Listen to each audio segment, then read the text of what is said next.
Beaton Bender Manufacturing Incorporated is a family-owned and operated business that has been a worldwide supplier of hydraulic shears and press brakes. Like our area athletes, they pride themselves in going the extra mile and provide precision and durability with every finished product. Beaton Bender Manufacturing Incorporated in Coggin.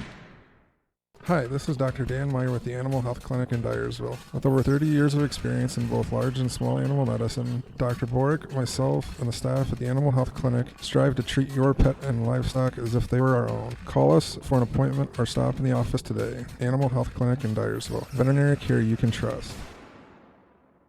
Edgewood Feed Mill Construction is a general contractor and will assist you with the construction of your livestock facility, start to finish. For more information on Edgewood Feed Mill Construction, contact Steve Paris at 563-920-7835. Delhi Insurance Agency. Call Christy, Larry, or Sue today for all of your insurance needs. Stop in to Delhi Insurance Agency today. Hello, this is Fred Smock from Dunlap Motors in Independence. We are proud to support local school programs. So if you are looking for a new Chevy, Buick, or certified used car or truck, or just want to stop and say hi, stop in. That's Dunlap Motors in downtown Independence. Clayton Drugs supports all area athletes and coaches on a successful season. Stop in and visit with one of their pharmacists today and be sure to check out their large selection of home decor and gift items. Clayton Drug in Strawberry Point and Elkader, a local pharmacy you can trust. Dan Oberbreckling Concrete and Excavating in Coggin is celebrating 50 years in business. Call Dan for all of your concrete and demolition projects. When it comes to financial planning, most financial companies focus on your income. At Northwestern Mutual, we focus on your outcome. It takes the right financial partner who cares as much about your future as you do, building a financial plan to meet your life's priorities and helping you achieve the financial security you're after. Focus on your financial outcome with Northwestern Mutual. Contact me, Mitch Payton, or Matt Schulte today. You and Northwestern Mutual, stronger together. Midwest One Bank wishes all area athletes and coaches best of luck this season. Midwest One, your local community bank in Dubuque, Dyersville, and Farley. Visit an office or online at midwestone.bank for simply better banking. Member FDIC Equal Housing Lender. F.J. Krob and Company in Raleigh, Walker, Ely, and Solon have been serving area farmers for over 100 years. They are here to help with all of your grain marketing, feed, fertilizer, and crop protection needs. Call F.J. Krob and Company today at any one of their locations. Sight and good vision is very easy to take for granted until it is taken away. Advanced Eye Care Associates of Eastern Iowa is here to help you. Advanced Eye Care Associates of Eastern Iowa, located at 225 West Main Street in Manchester and 1113 West 3rd Street in Vinton. This is Phil from Gateway Appliance. We service most major brands of appliances, and we are Manchester's exclusive KitchenAid, Maytag, Whirlpool, and Amana dealer. Stop in and see us today in the Big Blue Building on West Main in Manchester, or call 563-927-3200. Delhi Lumber has products for every home and every budget. Delhi Lumber carries Midland doors, which are one of the best values around. You can see Midland doors today or call Delhi Lumber at 563-922-2404 for more information. Your Midland overhead door dealer, Delhi Lumber. Big town quality with small town service. Area football now. This is the Area Online Football Game of the Week on Eastern Iowa's high school sports play-by-play leader. Area football from KMCH Sports is brought to you by the KMCH Sports Boosters and by this week's game sponsors. Now, with all the action, here's KMCH Sports Director John Swisher and company. And thank you very much, and welcome in high atop Maquoketa Valley football field here in Delhi, week number 2 of the 2019 high school football season. John Swisher, Roger Reed, glad to have you along here tonight, along with spotter and on-site producer Jim Meishide. Glad to have everyone with us for week 2 action. Maquoketa Valley and North Linn, an area coverage matchup as the Wildcats come in at 0-1 after a tough setback. 3 overtimes, 44-38, a game we had for you from Winthrop last Friday night. As what a tight contest that was, a heartbreaker for Coach Trevor Arnold in his first year and the MV coaching staff and players, but a chance to bounce back tonight against North Linn. High expectations as both of these teams trying to get back to the playoffs for the first time since 2015. North Linn with a senior class. They want to be the first team in a few years to do that. Maquoketa Valley, the baby steps here. Coach Arnold taking over after Chris Evers had the program for 3 years. years after takeover from Wes Wilson, who had it for 5 years, as North Linn had that 53-0 win last Friday night at home against Starmont. So two teams coming in, 1-0 and 0-1, Roger Reed. And when you look at it on paper here, North Linn, the favored team in this ball game here tonight. But as we know, they're not played on paper. Both teams got to come out and try to play their game for Maquoketa Valley. It's going to be try to stop that talented, high-powered offense for North Linn. Well, you're exactly right. What you're going to see is it's going to be a numbers game tonight. And North Linn, we're looking at them warming up on the east end of the field. They're sideline to sideline with players. They've got great skill players, great quarterback in there in Miller, great skill set there, great athletes. And you've got Maquoketa Valley, who is tough as nails. Looks like they're only going to be dressing 15 tonight. They got a couple key players dinged up that won't be on the field tonight. So it's going to be a battle of attrition. We got a good warm night here to play, and you're going to see rock'em sock'em football here. Football on grass, a lot of throwing, a lot of balls in the air for North Linn. You're going to see a great, hard-nosed Maquoketa Valley team here. Again, playing knock-em sock-em football last week against East Buchanan. Absolutely. It's a little warmer than last Friday night, which is unusual. Usually your hotter night is the week one, but week two here, the first Friday night in the month of September, first Friday night in September 2019 is 73 degrees, 72 field light temp, winds out of the south lightly at about 5 to 7 miles per hour, as 59% humidity. As head coach Trevor Arnold in his first season at Maquoketa Valley, third overall. He was at O-line for 2 years. He ended a 23-game losing streak in 2018 as 3-16 overall, the record for Coach Arnold, a Tatanka native, way up at northern Iowa, 2004 graduate Tatanka, as the Wildcats, as I said, looking for their first playoff since 2015, 11 trips overall in the history of the program, as Coach Arnold assisted by Scott Monk, longtime defensive coordinator here since the mid-2000s, also the girls basketball coach at MV. Greg Drew, former head coach in this program, as 3 coaches ago. Kurt Hatfield and John Whitman are the assistants. Kurt Hatfield is the new wrestling coach in this Maquoketa Valley School District. As for the North Linn Lynx, Jared Collum, the head coach, as Coach Collum, in his 13th season at the helm, has a record of 46-65. Started at North Linn in 2007, as he was a center pointer Banna assistant. Spent some time under Ted Rogers and company before Coach Collum came to North Linn, as 3 playoffs for his resume: 08, 14, and 15. As as I mentioned, the senior class determined to get back, and Coach Bannett and company, they made them run up and touch that blank spot behind the press box, where the next playoff year would be put. 8 playoffs in the history: 92, 93, 96 after the first one way back in 1976, then 99, 08, 14, and 15, a 1-8 record in the playoffs. Maquoketa Valley 9-11 overall in playoffs, but we got a long ways to get before we get there, and we start talking about the numbers you talked about, Raj. Austin Miller, 9 of 13, 135 yards, 5 touchdowns last week in that 53-0 win at home over Starmont. So that's going to be the main factor for Maquoketa Valley. How do you stop Mr. Miller? Well, you're going to have to do 2 things. Number one, you're going to have to put some pressure on him. But he's a great athlete, great scrambler, and he's going to keep some plays alive. The other thing is you got to play great defense, and I'll be anxious to see if Maquoketa Valley comes out in a zone, or if they're going to come out and try to play man-to-man. I'm not sure Maquoketa Valley can match up man-to-man with the skill set of the North Linn receivers.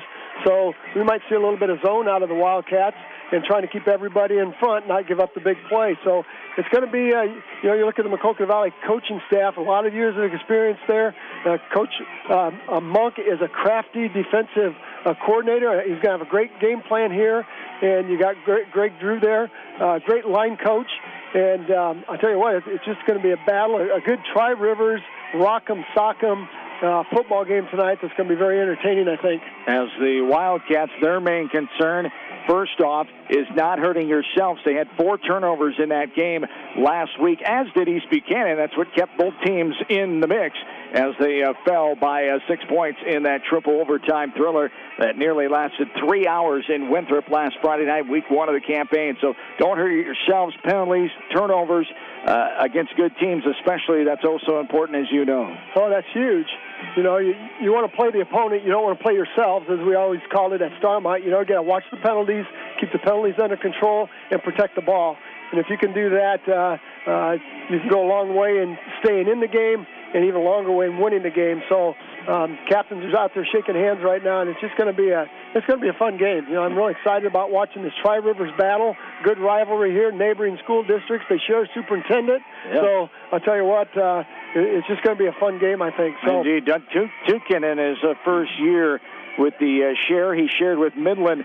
And he's been at Maquoketa Valley for many years now as Doug Tukin, also the superintendent first year at North Linn, picking up those duties as his main job here at Maquoketa Valley. Jerry Collum assisted by Joel Van Etten, Chris Nielsen, Randy Benish, Tanner Cook, and John Wolf. Veteran officiating crew tonight from Dubuque County: Vaughn Grimm, the White Hat, Graydon Grimm, Jim Prochaska, Terry Thompson, and Dave Buckholtz. In this series since 2008, Maquoketa Valley leads it 4-3, as last year North Linn winning 37-6 near Troy Mills, as the Wildcats and the Lynx, 2 shutouts apiece in this series. 1-1 Maquoketa Valley's last time with a shutout, 43-0 back in 2010. North Linn 18-0 back in 2009. The biggest win coming from Maquoketa Valley, 41 points, 55-14 back in 2014. As we get set for this one here tonight, week 2 of the high school football season almost underway. We had that great flyover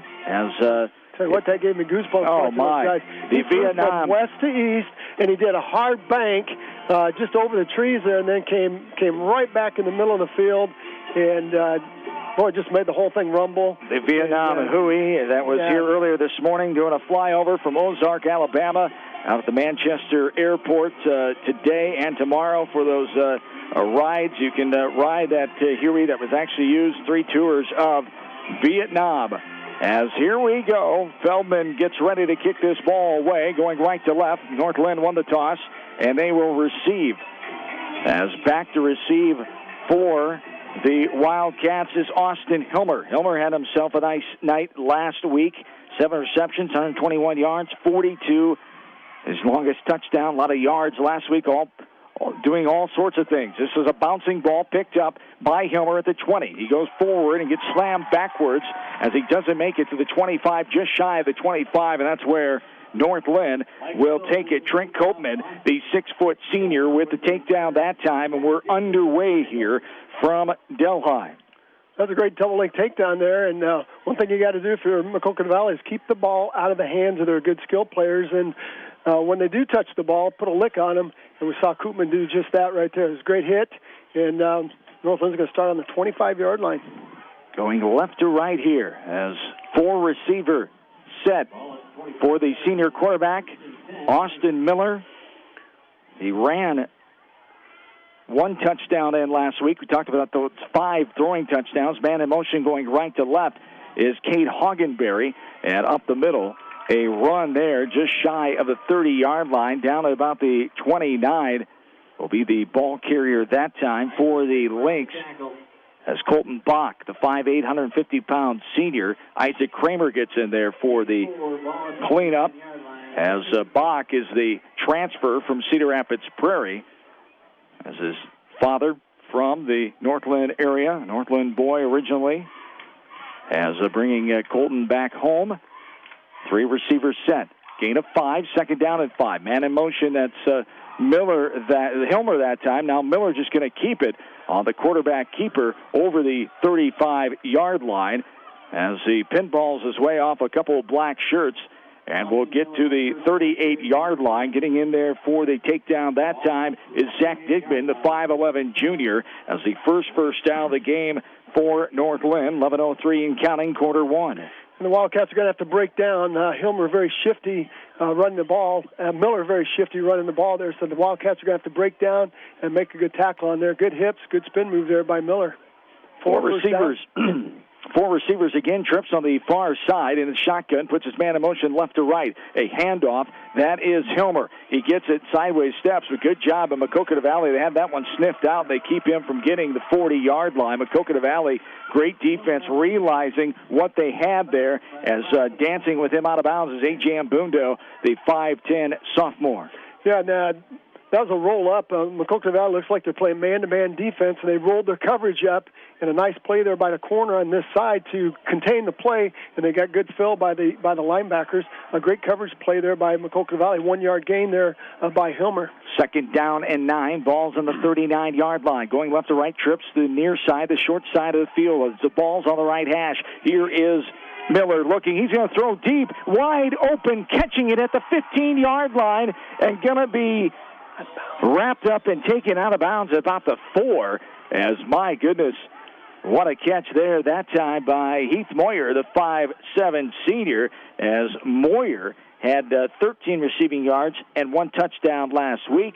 And getting down there is Parker Sternhagen, forcing him out of bounds. As a 1st and goal from about the 5-yard, just outside the 5-yard line. So the second first down there, wide open, some broken coverage there. Miscommunication for the Wildcats on the 3 on the near side as someone forgot to pick up one of those receivers. Yeah, they slipped him out. They ran a cross underneath and then brought him out and then up and out, and they just missed him. Under center is Miller. He's going to hand off, second man through, and that's Bach over the goal line, touchdown. The 5-yard touchdown run for Bach, and North Linn is on the board with 10:25 to go here in this quarter number 1, and they made it look easy that time. Well, they certainly did. Maquoketa Valley is going to have to get their defense set up so they can cover the receivers, and then they didn't get any pressure there at all on that 6-yard TD run. So we'll see what happens as this game progresses, and Maquoketa Valley will have to spot out all the receivers and make sure they've got great coverage. And right now they haven't put any pressure on Miller, and that's going to make it easy for him to pitch and catch. Bach, his first touchdown as a North Linn Lynx. The point after by Heath Moyer is up and good. He's now 6 of 8 now. He was 5 of 7 last week as the extra point up and good for Heath Moyer. And the Lynx lead this game by the score of 7-0, 10:25 to go here in quarter number 1. We'll keep it right here. And that touchdown was on 2nd and 9, and good for about 50. How many yards did he have? 54 yards or something like that. It was good pitch and catch there. But Maquoketa Valley now has the opportunity to come back on offense and see if they can get back in this game. 7-0 after about 4 minutes and 35 seconds. 12-minute quarters here. Yeah. After about almost 2 minutes. So, that's pretty efficient. Being able to score within the first 3 minutes of the game. So, and again, that's North Linn. What they want to do is come out and score early and put their opponents down. So Maquoketa Valley, see if they can show a little grit here, get a nice return, get back in this game, and see what they can do here. Austin Miller, the senior quarterback, also the kicker, as he had 8 kickoffs last week against Starmont, 260 yards, 2 touchbacks last week. As Miller gets set to kick this one, A.J. Mbundo back by himself at the 3-yard line for the return. 10:25 to go, first quarter, 7-0 North Linn. Here is a low archer. It's going to bound down at the 14-yard line, picked up at the 11 by Mbundo. He goes forward outside the right hash and is taken down. A good tackle there on the 24-yard line by the Lynx, and that was Austin Hilmer getting down and laying the lumber that time. 10:19 to go as the Wildcats get the ball for the first time tonight, 1st and 10 on their own. They call it the 25-yard line. I'm wondering if Hilmer's playing the right sport. That was a great double-leg takedown right there. Don't maybe out on the mat. That was great technique there. Got low and kept his legs driving, and pretty nice job there. Of course, Austin, younger brother Jake, one of the best players all time in basketball and did great things in baseball. There's a run. There's Zach Digman right up the middle. And a first down is finally coming in. Colton Bach wrapping up, getting credit for the tackle. But 11-yard gain, that's a great sign for Maquoketa Valley. Their first down on their first touch of the ball here on the offensive side of things. Yeah, and they're in spread offense too, and that was just a very nice run-pass option, and great ride there. Sternhagen now with the ball. There's the fake option. Going to hold it is Sternhagen as Digman went ahead of him, and then no blocking around. 4 white shirts able to get in there and take him down just over the 35-yard line. And getting in there and making the tackle that time is Lucas Voss, a 6-foot senior. No gain on the play, they call it. 2nd down and 10, 9:35 and counting. Quarter number 1, 7-0 North Linn leads this battle of non-district opponents, longtime Tri-Rivers foes. and foes throughout the years when they've been around the same class, Class 1A North Linn and Class A Maquoketa Valley now. There's a throw by Sternhagen, but it's incomplete. Dropped by Koopman as he was right on the 41-yard line. He heard the footsteps that time. There was 4 white jerseys around, and I think he kind of took his eye off of it. And, of course, what he heard maybe had something to do with that. You're exactly right. And Sternhagen's a southpaw there, threw a nice pass right in the hands, and, it's paused and looked like he was going to try to reverse out of it, but one of those, I'm going to run before I catch it, and he's going to look the ball in. But a great pass by Sternhagen there would have probably went for first down. Sternhagen in shotgun, 4 receivers, 2 each side from the left hash. He throws. It is caught by Owen Minson. He tries to drag his defender over the 40-yard line. He's going to be down at the 40, just shy of the 42-yard line. So a gain of a few that time. It'll be about 5-yard gain, so it'll still be 4th down. It'll be 4th down and 5. Heath Moyer in on the tackle that time for North Linn, as leading in the tackle department last week. Brady Clinworth, Nathan Reckemer with 4 tackles apiece against Starbot. Here is the punt away by Feldman. He was ran into. His own guy was involved. As inside the 35-yard line, it bounds down, and they're going to give North Linn the spot around the 35-yard line. 8:38 to go here in this first quarter. 7-0. The advantage for North Linn as the Lynx come back out offensively for the second time in this game, as scoring 60 points in their last 5 quarters of play, dating back to last week in week number 1 with that 53-0 win. As Coach Collum and company want to keep this high offense rolling here. They have the skill guys to do it, and they look to throw quite a bit. 4 receivers, 3 the trips to the far side. His ball's on the left hash. Here is Miller going to fake the handoff, going to run left side. He has some room. He's over the first down marker inside the 50, going to be down at about the 46-yard line. It's the 3rd first down of the night for North Linn. Yeah, that was that ride. Fake the give. Pulled it out, followed his blockers, and right now he's the leading rusher for the North Linn Lynx. As Miller, a week ago, 71 yards, 8 attempts, had 1 touchdown. His longest TD was 5. First down and 10, 8.5 to go. As the tackle that time for Maquoketa Valley was by Isaac Kramer, thank you, as there is Miller. He's going to be wrapped up and thrown down near the 45-yard line. And getting in there is big old Jackson. Was it Kramer or Closer? Yeah, Jackson Kramer, the freshman, 6'2" freshman, defensive lineman.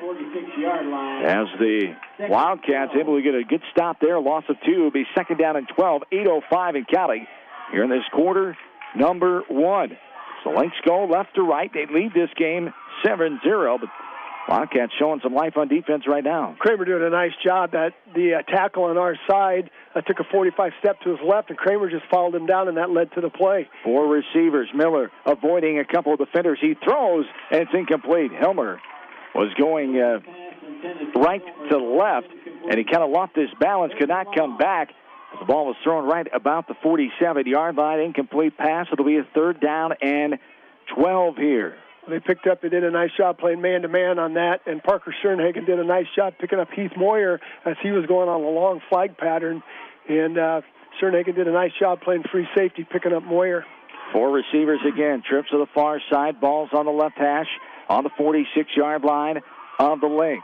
Going left to right, 3rd down and 12. Miller gets the snap, looks middle. Now looks right, now throws middle. Moyer has it, catches it right on the 46-yard line, is dropped down just at the 45-yard line. It'll still be a 4th down as a pickup about 7 or so as Trevor Koopman gets in there, the 6-foot senior, getting in there and making the takedown that time. That was just a very nice open field tackle right there. Looked like Moyer was going to go for a long way on that. A nice job there by Koopman to corral him and take him down. So give it a gain of 9, 4th and 3. Ball is just outside the 45-yard line of the Wildcats. And here is a punt formation now here for North Linn. As getting the ball and punting this one away is the Lynx.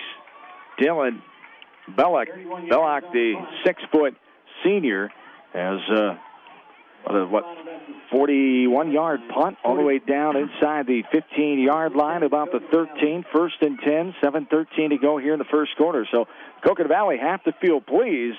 They were able to stop North Linn second time here, and they get the ball back now on their own 13-yard line. Well, this is two offenses that are very, very similar in style right now as they're both in trips. Here's going to be a zone read play. And good defense there by North Linn. It's got to be like you're playing each other out there. Yeah. Both offenses very, very similar.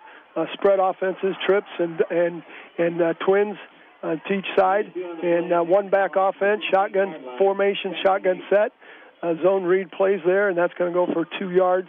That was number 45, Zach Digman, carrying the ball for 2 yards. Tristan Leby came in and make the takedown. The 6-foot senior Leby. Now, second down and 8. Here is a handoff. No, a fake handoff. Sternhagen's going to throw. Has a man at the 14-yard line. Andrew Closer gets it. He's still going, and he gets over the 20-yard line. Finally taken down over the 20. As wrapped up and taken down there by the Lynx, as that is Cade Hoggenberry, the 6-foot sophomore. It'll be a third down and short here. Is a gain of about 7 or so. Third down and 1 now. That should have been a pick 6 as Hilmer came from his 3 safety position and just missed attacking that ball. If he would have caught it, that would have been an easy pick 6. Great hands there by Maquoketa Valley. Sternhagen get a fake the handoff. He's going to, no, he did hand it off. What a fake that was. Getting the ball that time was Sternhagen. Sternhagen's going to pick up the first. That was just a great fake as he rode Digman into the line, pulled it out, and then scooted for 5 yards. We were both watching the line of scrimmage as the I was actually watching him, but I thought we got faked out there as it didn't even look like he had the ball. What a fake that was by Sternhagen as he got over the 25-yard line, 26 to be exact, as a second first down for Maquoketa Valley. 1st and 10, 5.5 to go, quarter 1, 7-0 North Linn. Digman gets the handoff that time, going left to right, stretching it out and getting there, and going to get him down around the line of scrimmage, if any gain. And North Linn definitely had that one sniffed out and able to get out there and take that edge away from the running back. Mr. Digman that time is doing the honors, is the talented senior Austin Miller, the defensive back, coming up and laying the hit that time. No gain, they call it. Second down and 10. 5:05 and counting, quarter number 1. That was running 25 yards lateral to gain maybe a half a yard. Nice job there by... And not even that. They didn't even give him the half a yard. They didn't give him a half a yard. 3 receiver set, 2 near side. Sternhagen, the lefty, throws, and it's incomplete. So had a man there, but overthrew Closer as he was on the 21-yard line and just outthrew him a little bit that time as Closer could not haul that one in. It'll be a third down and 10 now. 4:49 stopped on this first quarter clock. North Linn leading this game 7-0. And they tried to bring him out of the backfield, and the pass was just a little bit too far in front of him. They ran the 2 outside receivers deep and tried to sneak him on a swing and just overthrew him just a little bit. I'm still not sure if that would have picked up the first down, but it would have made it a lot easier than 3rd and 10 as it is right now. So a shotgun, the man in the backfield, 3 receivers mishandled as getting a fingertip on it was Sternhagen. The ball goes to Digman. Luckily, no, that's Closer in the backfield. He's able to secure it and then drop down in the backfield by the Lynx is getting in there. And wrapping him up was Andrew Pfeiffer, the 5'10 senior. As a loss on that play, it'd be 4th and 15, but we have a timeout on the field first. Maquoketa Valley will take their first timeout of the game with 4:34 to go here in quarter number 1. We'll take it with them as Maquoketa Valley trails North Linn here late in quarter number 1. We're back after this from KMCH Sports. Hey sports fans and listeners, Stephen Motors in Monticello is the only GM service dealer in Jones County with GM trained technicians. They like to keep things simple and offer low prices and have a large selection of new, used, and certified pre-owned vehicles. Stop into Stephen Motors in Monticello today for a test drive. Hogue Auctioneering in Coggin specializes in estate and farm auctions with regular consignment auctions weekly. Stop into Hogue Auctioneering for more information. This is Dr. Tim Collier from Dental Associates of Manchester. We take pride in the environment we provide our patients with a caring attitude and unsurpassed comfort. For the kind, compassionate, and competent dental care you deserve, call us at 927-GRIN. Dental Associates of Manchester, creating healthy smiles for life. Whether you are thinking of buying or selling your home, give Homefront Realty a call. We are here to be your advisor, negotiator, and facilitator in the real estate game. Homefront Realty will save you time so you can spend your time cheering on the Hawks. Call Homefront Realty at 927-2111. You're listening to KMCH.com Area Football Game of the Week. John and Roger back with you from Delhi. And this is going to be a penalty called on Maquoketa Valley. A.J. Ambundo doing the punting duties now. And for the injured Michael Feldman, as he's bothered by that knee injury that affected him last week. And the delay of game?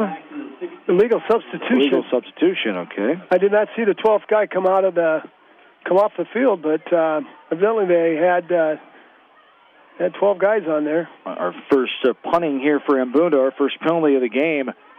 That time, as he gets this one just away, Moyer came in with pressure, almost blocked that one. Hilmer is going to catch this punt in the air, and it's down at the 47-yard line.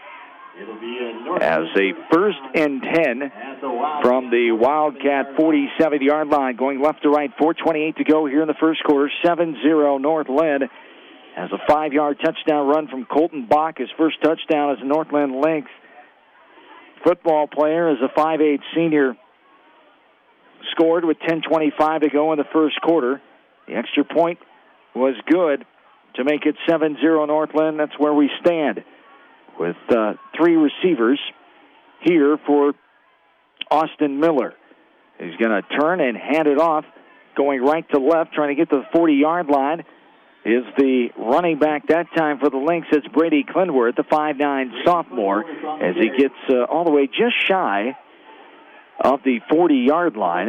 Gets a gain of about 6 plays. Owen Minson comes in, makes the stop that time. And it'll be 2nd down and 3 here on the 7-yard gain for, as he was out of bounds on that far side. 4:18 on this clock here in quarter number 1. So far, Coach Swisher, North Linn has used 4 running backs, and 4 guys have carried the ball. So they're spreading the ball around a little bit here. As Miller going to pitch it, man going left to right, and that's Clinworth again. And he doesn't get much, maybe back to the line of scrimmage. It's about the same spot there. There's no gain. It'll be a 3rd down and 3 now. He's getting in there and making the tackle that time. 3rd and 3. The Wildcats, nice job there by 81 there. Andrew Closure. Did a nice job coming in. They did a nice job keeping that inside. If he'd have got to the outside, he might have had a big play on that. They did a nice job containment. Maquoketa Valley's doing a nice job containing these running backs, making them run inside. 3rd down and 3. Man in motion. That's Hilmer going right to left. Here's a snap. Shotgun. Miller looking left. He's going to throw left. Has a man. He threads the needle in there inside the 35-yard line, getting away from 3 tacklers. Finally being brought down over the 30-yard line as Hoggenberry makes a beautiful catch in amongst traffic. And another 1st down, the 4th 1st down for North Linn here in this ball game, as 3 or 4 Wildcats there, a clutter of Wildcats in on the tackle eventually, but not able to get them initially, and the 1st down result because of it. 3:10 and counting here in quarter number 1. Well, he had a small window there to throw, and he just put it right on the spot, and the fingertips of the Wildcats could not tip it down, tip it away. 4 receivers. 4 receivers to each side. Man in motion left to right. He gets the ball. That's Hoggenberry, and he's ran into right at the 30-yard line. Going to be a loss on this play. As beautiful job coming up. That's Andrew Closure coming in and making the tackle that time. And it'll be a 2nd down and about 12 here as a loss of 2. That was another great defensive play there by the Wildcats. Good containment and then good fill. I'm real impressed with their tackling so far and just containing the Lynx. 4 receivers again. Miller standing at the 35-yard line, looking right, now middle, now left, now back right, throws right, ahead, over the head of Moyer, and here is going to be a penalty flag called as A.J. Mbundo comes and lays a hit on Heath Moyer as a veteran official on this near side made the call of a late personal foul. I don't know. It's tough to stop the momentum as he was coming that hard. And Coach Arnold talking to Mbundo now on the near sideline. And I'm not sure the Wildcat coaching staff agree with that call. That's a tough one. I'm not sure I agree with it. You know, it wasn't a malicious, it wasn't a, I'm going to knock you down. It was, he tried to hold up and just made contact with him. And it just happened to be right in front of the official and on the sideline. And the second penalty, both on Maquoketa Valley. Gives them a first down. That's the 5th first down for Northland here in the first half. 2:20 to go in the first quarter. Miller will throw left side. It bounces in front of the intended target on that far side, Colton Bach. As Bach turning into a receiver that time, lined up on that left side. As Bach third in the rushing game last week for Northland, using him as a receiver here tonight, as Miller will be in the shotgun around the 20-yard line. Second down and 10, 2:17 to go here in the first quarter. 7-0 Northland. We haven't had a touchdown since 10:25 to go in that first quarter here, as Miller will get it, and he's going to make the second touchdown there, a 15-yard scamper for Austin Miller, and the second touchdown is a run for Northland. 15 yards it is for Miller, as give Austin Miller his second rushing touchdown of the season as he adds to this lead, and there was nobody around that time. Parting of the Black Seas is getting in there for the touchdown, Mr. Miller. Well, that was just a very nice quarterback draw. Sent all the receivers deep. He took a 3-step drop out of the shotgun, and like you said, there was nobody standing in his way. Good read. I don't know if that was if he just did that on his own or if that was a called play, but regardless, he went into the end zone untouched, and that's going to be a missed extra point for the Northland Lynx. Heath Moyer hooked it to the right, and so Moyer now is 6 of 9 in the PAT department so far in the year. So no good, and it's a 13-0 ball game with 2:11 to go here in quarter number 1. Let's check the scoreboard here of other coverage area games going on tonight in the KMCH coverage area, as early to midway through the second quarter up in Guttenberg tonight, East Buchanan is leading Clayton Ridge 6-0. Elsewhere, the game you can hear on our mainstream and at Mix 94.7, West Delaware Marion locked up at the end of one quarter, 7-all. No score in Cascade and Benton Community at the end of one quarter tonight. We'll keep you updated on all those games as KMCH.com area coverage game of the week. Northland and Maquoketa Valley Lynx have a 13-0 lead, 2:11 to go in the first quarter. It's brought to you in part by Delhi Insurance Agency, Dan Ober-Brecklin Concrete Excavating in Coggin, F.J. Krob and Company in Raleigh and Walker, Hogue Auctioneering in Coggin, Sherman's Flower Market in Walker, Walker State Bank, and Wolfcool Electric in Delhi. This is a low liner angling left side, bound to the 20 and then rolls out of bounds as the Wildcats watch it, and will be the first penalty of the game on Northland. I'm sure the Wildcats will take that at the 35. And they haven't been over midfield yet. They haven't crossed the midfield line, so Maquoketa Valley's got some work to do here, but they're going to get a good start on the 35-yard line. Best starting field position for them. So we'll see if they can take advantage of some decent field position here. Right now it's been the defensive line of the Northland Lynx winning the battle. You know, the battle in the trenches, and the Lynx are winning the battle. Maquoketa Valley has not been able to move the line, so to speak, to gain some yards here, and they have not been given Sternhagen very good pass protection either. So Maquoketa Valley's got some work to do here as we wind down this first quarter. 2:10 and counting here. Here's a handoff. Copeman going 40, 45, almost to the 50. on that jet sweep, and a first down for the Wildcats, their third of the first quarter.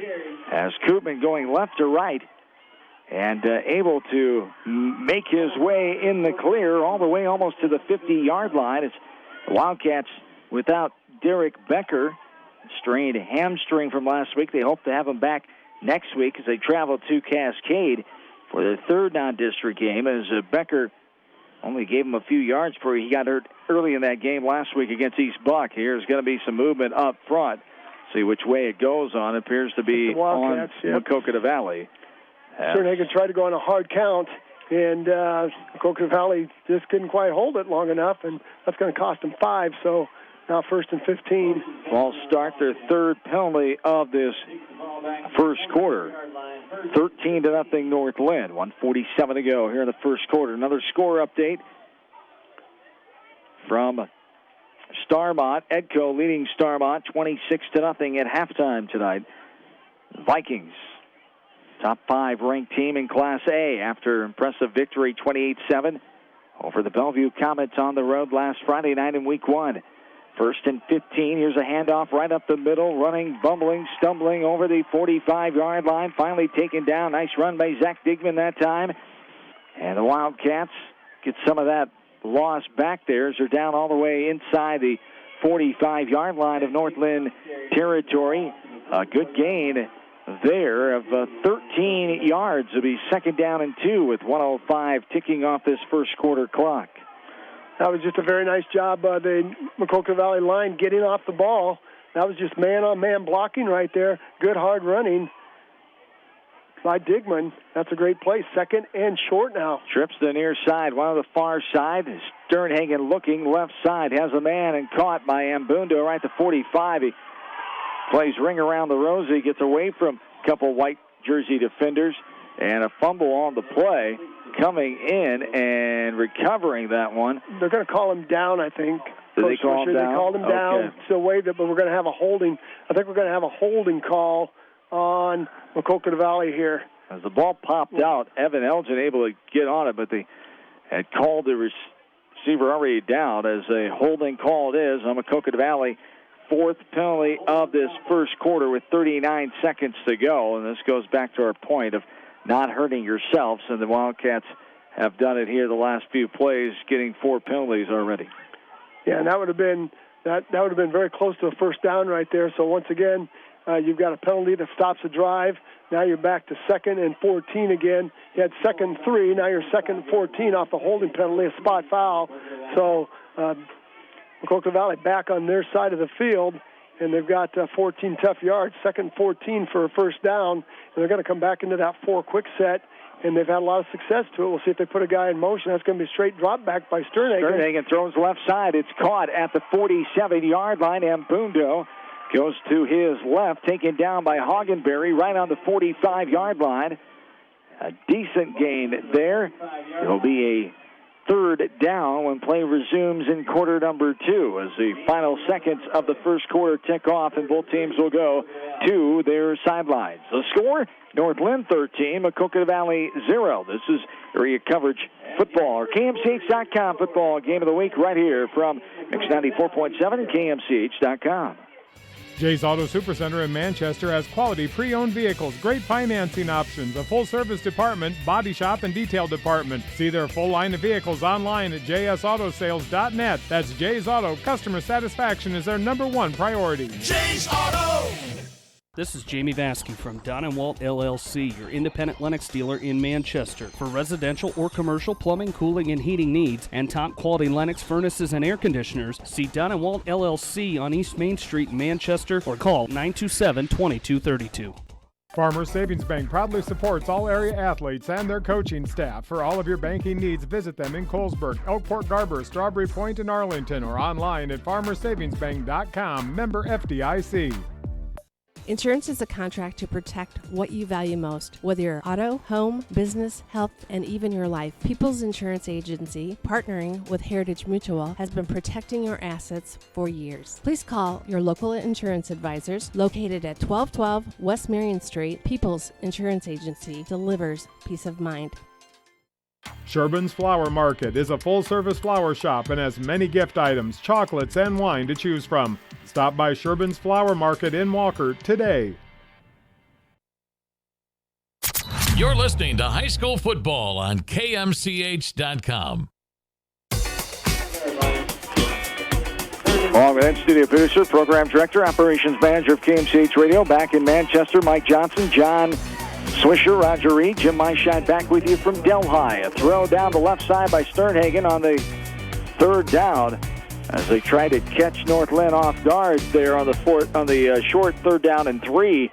That fly pattern on the far side, North Linn had it covered. Yeah, they certainly did, and they always like to do that, go to the back side on that one receiver side, and North Linn did a good job. Saw that probably from the scouting report, from the huddle. You see everything on huddle right now, but good defense. And they're going to go for it here with 4th and 4. Indeed, they are. 4 receivers running right side of Sternhagen. Defenders coming up, and they're going to take him down and out of bounds on that Mac Valley sideline. He could not get to even the 45-yard line. The first down was all the way on the 41. And North Linn not letting that happen as they force the turnover on downs. They get the ball back with 11:49 to go here in the second quarter. As the ball was right around midfield, Coach Arnold and company deciding to go for that. It would have been a good get to keep that momentum going, to try to get on the board for the first time. Now they're going to have to rely on their defense to shut down North Linn as they get a good spot as they take over on their own 47-yard line. Yeah, right now North Linn has more speed in their defensive backfield than Maquoketa Valley has in their offensive backfield. So if you're going to go wide to wide on that, you better turn it on. Miller gets the keeper, dances over the 50, sidesteps a couple defenders, and gets his way all the way down to about the 40-yard line. Another first down. That's the 6th first down. As getting in there, making the tackle that time is A.J. Ambundo, the 5'10 sophomore. 11:40 and counting, second frame. 1st and 10 for North Linn. They lead this game 13-0. They both scored both of their touchdowns on runs with 10:25 to go in the first quarter and 2:11 to go in that first frame. On a 5-yard run by Colton Bach, a 15-yard scamper by quarterback Austin Miller. Here's the high snap of Miller. Didn't he have to get off on his tippy toes as he gets that ball, goes off the right side as he was tight roping that hash on the right side. He gets over the 35-yard line, down inside to about the 32-yard line. Another good gain, 7 to 8 yards. It'll be 2nd down and 2 as Miller making it look so easy. Yeah, right now Maquoketa Valley is going to have to put a spy on Miller as everybody's sucking in on that fake, and then he's just pulling out and running, and there's nobody on him.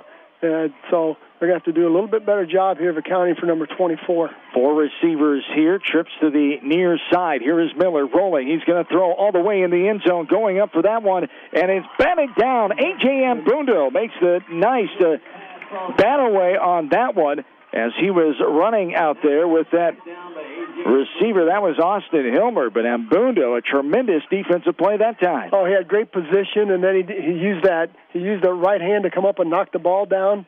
And again, it was in the back of the end zone. That's the only time you can let the receiver behind you, and he did, and he made a nice play coming up and knocking that ball down. So a good defensive play there. But once again, they didn't put any pressure on Miller. He had all the time in the world to throw. 3rd down and 2. Ball's on the 32-yard line. 10:35 and counting. Well, that looked like maybe some movement up front, but getting right through there. That's Miller on a quick count. Used to call that goose and go. Yeah, silent count, the old goose and go for a first down probably. It's going to be close. Sneak there as getting that one from his center and going right up the middle as the ball is shaded towards the right hash. They give it to North Linn as their 7th first down. And the ball is at just inside the 30-yard line. 10:15 and counting here in the second quarter. 13-0. North Linn in this one. As the Lynx charging for more. Trips on the far side. Standing on the 35-yard line is Austin Miller. As a higher snap again, but he's able to take it, and he goes off the left side. Left hash gets outside the left hash and going to be taken down inside the 30-yard line. A flag comes out from the near side official, and we'll see what this one is. I think we're going to get a hold on the wide out for North Linn, and we'll see if it goes that way. Spot foul. I think our referee on this side is going to call a hold on the white out from North Linn, and that is the call. So that'll be a spot foul, so that'll take him back from that position. But once again, that's Austin Miller faking, and then just following the back up, and then he finds a hole, he picks it, and he's got good speed. He turns it on, and that's tough to defend. Second penalty of the night for North Linn. Maquoketa Valley has 4 on their side of things. It'll be a first down and a cab ride to Buck Creek here. 9:53 to go, second quarter, 13-0 in favor of North Linn. A 7-7 tie at Dean Nelson Field in Monticello now, as the Panthers have come back and tied it up in the middle part of the first quarter. They get started late, almost 8 o'clock start in Monticello tonight. The Panthers have come back 7-7. Monticello and Beckman now down in Jones County tonight. First down and 12. Miller looking right, looking middle. Going to throw back left side, has a man there in the end zone. Hilmer catches it for the 32-yard catch and run. Had a defender right there.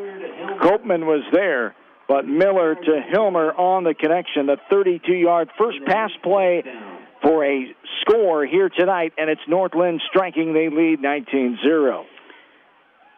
Well, that was just a very nice throw there. Nice post pattern by Hilmer, and Miller put it right on the button right there. Good over the shoulder catch. He looked it in, squeezed it, and boy, that's a very nice pass play there by Miller to Miller. That's Austin squared, Austin, Miller to Hilmer for the 6. Yes, indeed. Moyer will come on for the extra point attempt. He misses last one. This one is up, and this one is good. He tucks it in the right upright for the 20-0 lead now with 9:36 to go in quarter number 2. We'll take a timeout.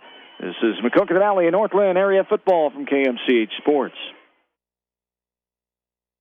New company to the area, Razor Sharp Epoxy Services. They can do epoxy flooring, grinding, and polishing of concrete. For more information on epoxy flooring, contact Dominic at 319-830-2949. Walker State Bank in Walker, where community comes first. Equal housing lender, member FDIC. Viafield is your headquarters for all your seed, chemical, and fertilizer needs. They have professional service and quality products needed to bring the best crop to market. Viafield, providing growth opportunity for 18 locations across northern Iowa and southern Minnesota. You're listening to KMCH.com Area Football Game of the Week. Back into Delhi, 20-0. North Linn leading this Week 2 contest. 9:36 to go in the first half of play. The fresh softs for both of these teams played 2 quarters. It was all North Linn as they won that one half of football 48-0 earlier tonight, as that started at 5:45. Here's a little squibber. That's going to go out of bounds for the second penalty on a kickoff. And there was a Maquoketa Valley player. I think he probably got a talking to. He was going over trying to save that ball from going out of bounds, let that baby go out of bounds, and it eventually did roll out of bounds for the penalty on North Linn, their third of this first half of plays. They lead 20-0, 9:36 to go in this second frame, as the Wildcats will get the ball at the 35-yard line, going left to right. Here's where you need some positives if you're Coach Arnold and company. Try to get this offense going, and any positives you can to strike back against North Linn, who've had a stranglehold on this game so far. Well, so far it's been the skill set of the North Linn Lynx is better than the skill set of the Maquoketa Valley Wildcats, and we're seeing that right here. And hopefully Maquoketa Valley can put a drive here together, use some time off. Here's a handoff, and going up the middle and then taken backwards is Digman, is getting great penetration in there. A couple of linemen up front for the Lynx, and it was led by the Lynx Lucas Voss, a 6-foot senior defensive back, 9'10" and counting. Has no gain on the play that time. Second down and 10 as the ball is on the Wildcats' own 35-yard line. I just said get the ball to 45 because every time he's touched the ball, it's been a positive play, except for that one. Yeah. So great defense there. 4 receivers, Sternhagen looking, and then he's in all sorts of traffic as North Linn relentless 4 or 5 white jerseys there, knocking him down inside the 30-yard line and making the play on that far side. Ball at the 31-yard line. As there was quite a few jerseys there, as a litter of Lynx in on the tackle that time. 3rd down and 14 with 8.5 to go in the second quarter. Score update from Brown Field in Manchester tonight, where they had the Hui Vietnam flyover right before kickoff. A great touch by those folks out of Alabama, as the Hawks leading Marion 20-7 in the second quarter in that contest. So the Hawks trying to bounce back and get a win after that tough loss in week 1 to Dubuque Wahlert last week. Here's a handoff on the far side, and that is Digman getting taken down. Austin Miller and company, and also in there for the tackle that time for the Lynx was big old number 75, Nathan McEnany, the 6'1", 240-pound senior. It'll be 4th down and 14 now. 7:40 and counting here in quarter number 2. Right now the Lynx are just pinning their proverbial ears back, and they're just coming at it. The 4-down linemen, they're playing about a 42-43 defense, and they're just pinning their ears back, and they're coming at it. And Bundo to punt from the 20-yard line. And booms this one away. It's going to go caught by Austin Helmer at the 44. He goes backwards now up the field on the far side. Has room to roam. No one around right now. And Bundo's finally getting over to him. He gets a hit on him, but able to scamper into the end zone for the touchdown is Austin Hilmer. Boy, he ran through that hit by Ambundo like nobody even touched him, and he's able to take it all the way back. That was a 60-yard punt return there by Mr. Hilmer, as he has his second touchdown on the night. Well, number 25, the gunner, Trent Koopman for Maquoketa Valley, missed the initial tackle, and once you miss that initial tackle, it was wide open. They set a good wall up on their sideline, and it was Hilmer just too fast on that, and he was gone. And it was just a matter of time before you watch him go into the end zone, and there was one guy to beat, and that was the punter, and he certainly got that done. Now 2-point conversion. Miller rolling out, going to throw in the end zone. Outstretched dive there on the backside of the end zone by Heath Moyer. Cannot haul it in. 2-point conversion is no good. Your score, as the Maquoketa Valley 0. Lynx increased their lead 26-0 here with 7:13 to go in this second quarter. 26-0. North Linn with the lead in this game. 7:13 still to go in the second quarter. Well, what we talked about before the kickoff was whether Maquoketa Valley had enough to keep this thing close.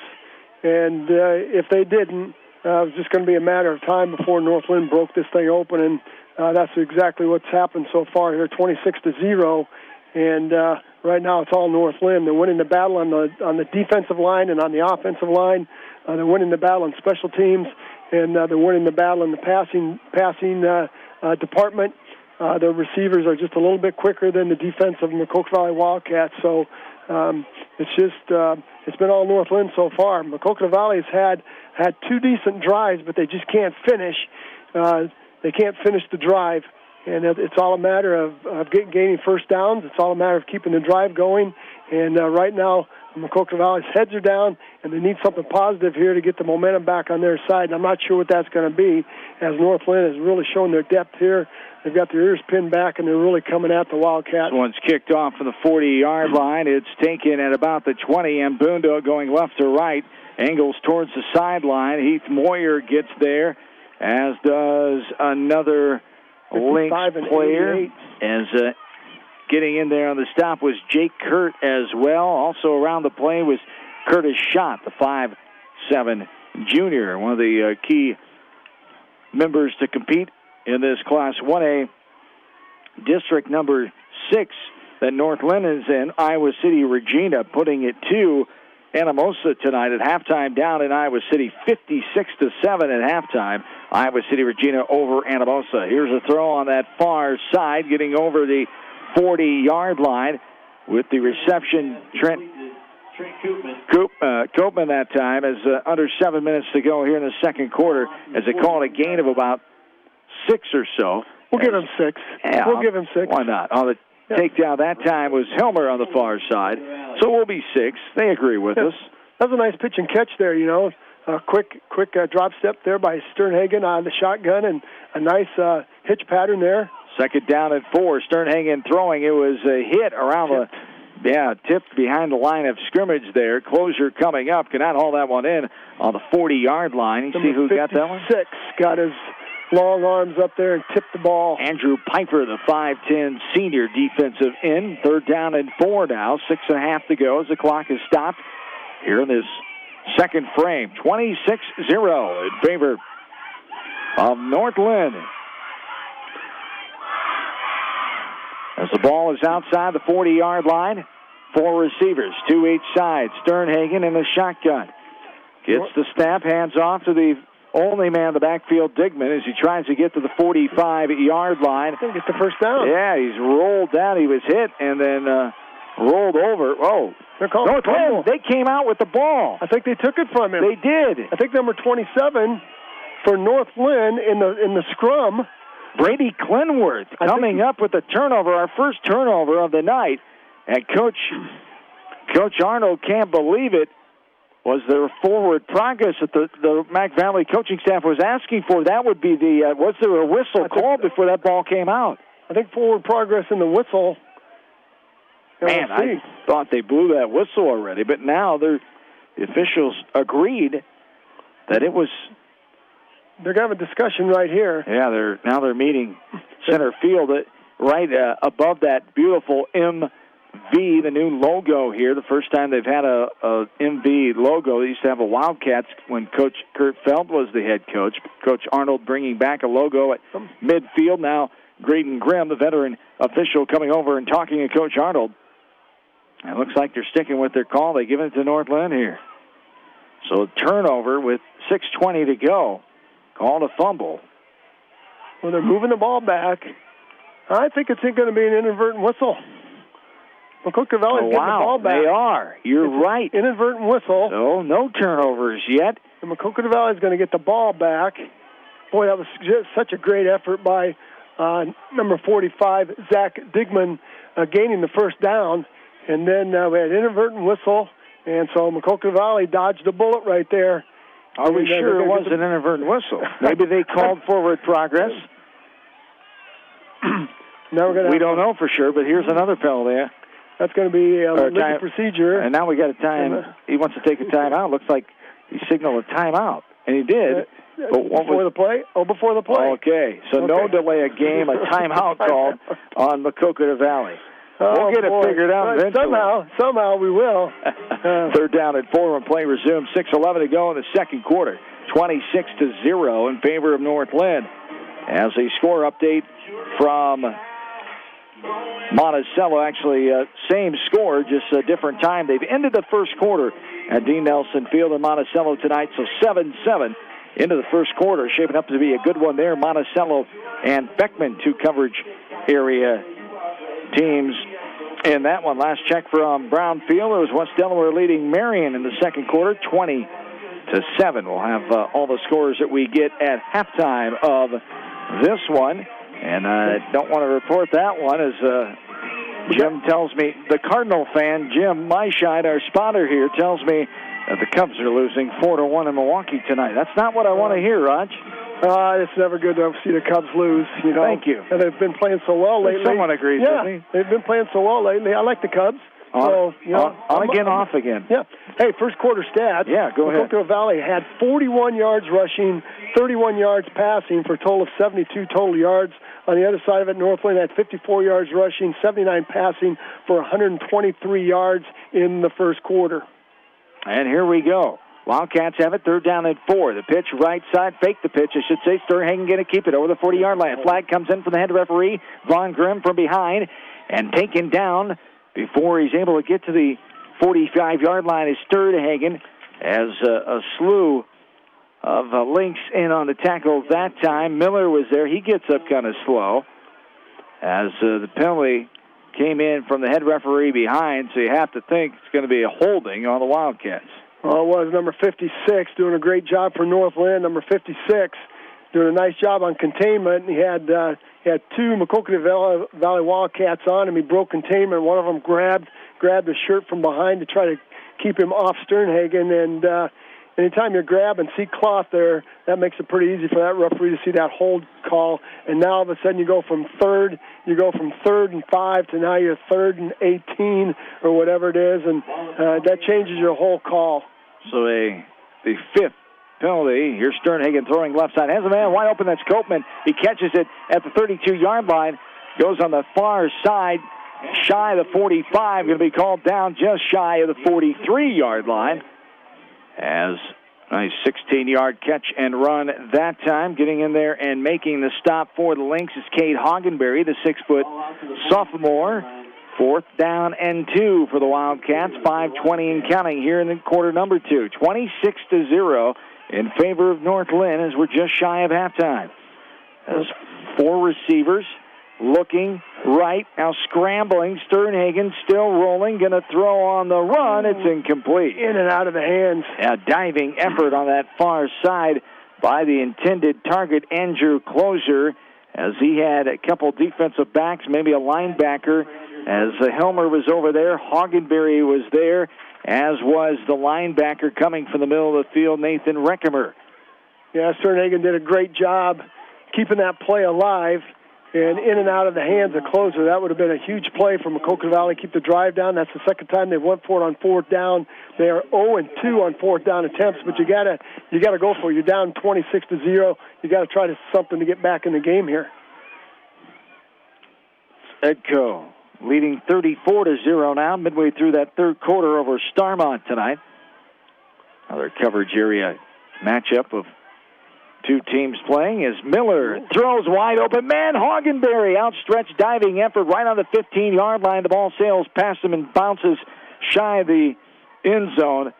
And he had a wide open man there. But Hoggenberry could not haul it in. It'll be 2nd down and 10, 5:01 to go, quarter 2. Hoggenberry was in the slot, and the outside receiver, Moyer, ran a post. Hoggenberry ran a wheel route, and he was wide open up the sideline. And Austin Miller will not miss too many of those. No. He was almost too wide open. Try to get it out there. And maybe they're going to come back with the same play right here. It's the same set, trips left. Ball's on the 43-yard line, 2nd down and 10. Miller going to hand it off.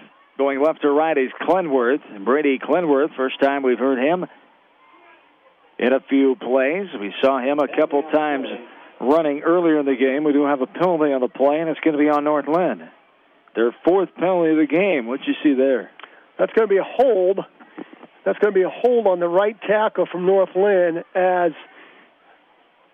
Maquoketa Valley did a nice job on containment there. And, once you see that cloth, you get your hands outside of the shoulder pads there and pull on that cloth. They're going to call it every time. And it's going to bring it back now, second 20 for the Lynx. They call it 2nd down and 21 to be exact. 4:50 and counting here in the second quarter. 26-0 North Linn. Miller going to throw left side. It's Helmer. Catches it at the 46-yard line. Doesn't get much more after that. And be careful there. Yeah, jumping on the pile as the whistle was blown as Copeman gets in for the tackle. And then coming in to make sure he was down. Number 65 was Carter Stahlberg, the 5'10 senior.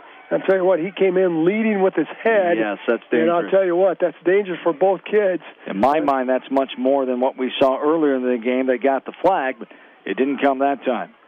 Boy, he just came like a missile with that head down. And you got to be careful.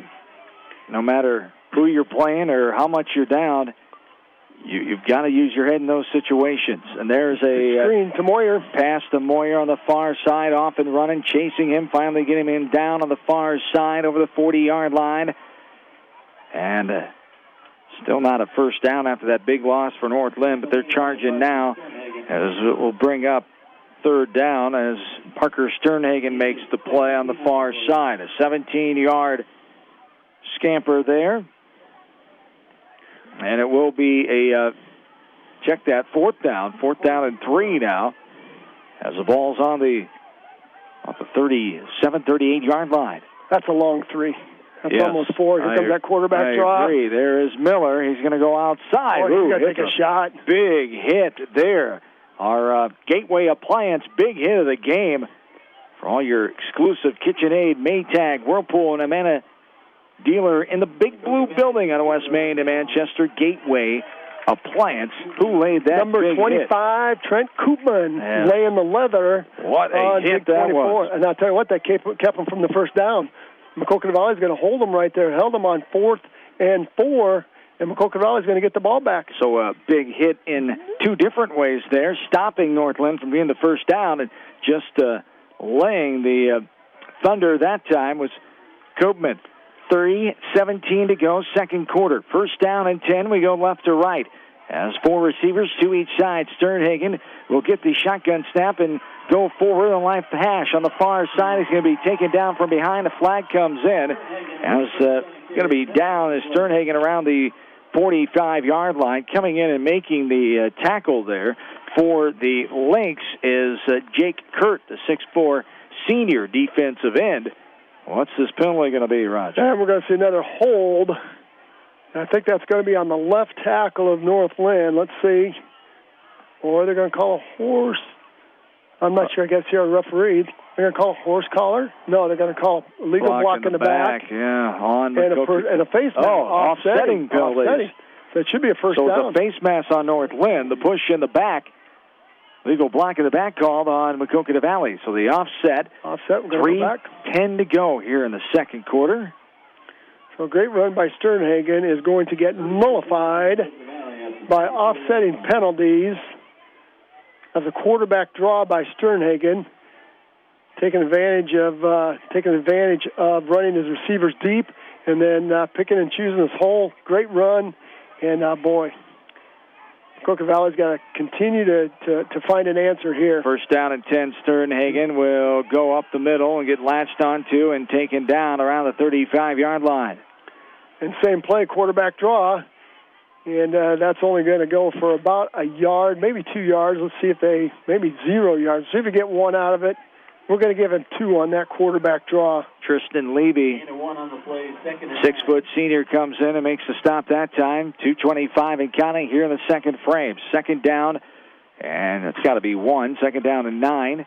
Scoreboard doesn't agree with us this time. I gave him 2 out there. Thank you. At least 1. As there's a ball thrown, Minson and Moyer go up for it, and it bounds away from them at the 45-yard line as Minson and Moyer running stride for stride, and Moyer wins that battle as that ball is popped out of there and goes incomplete for a third down and 9.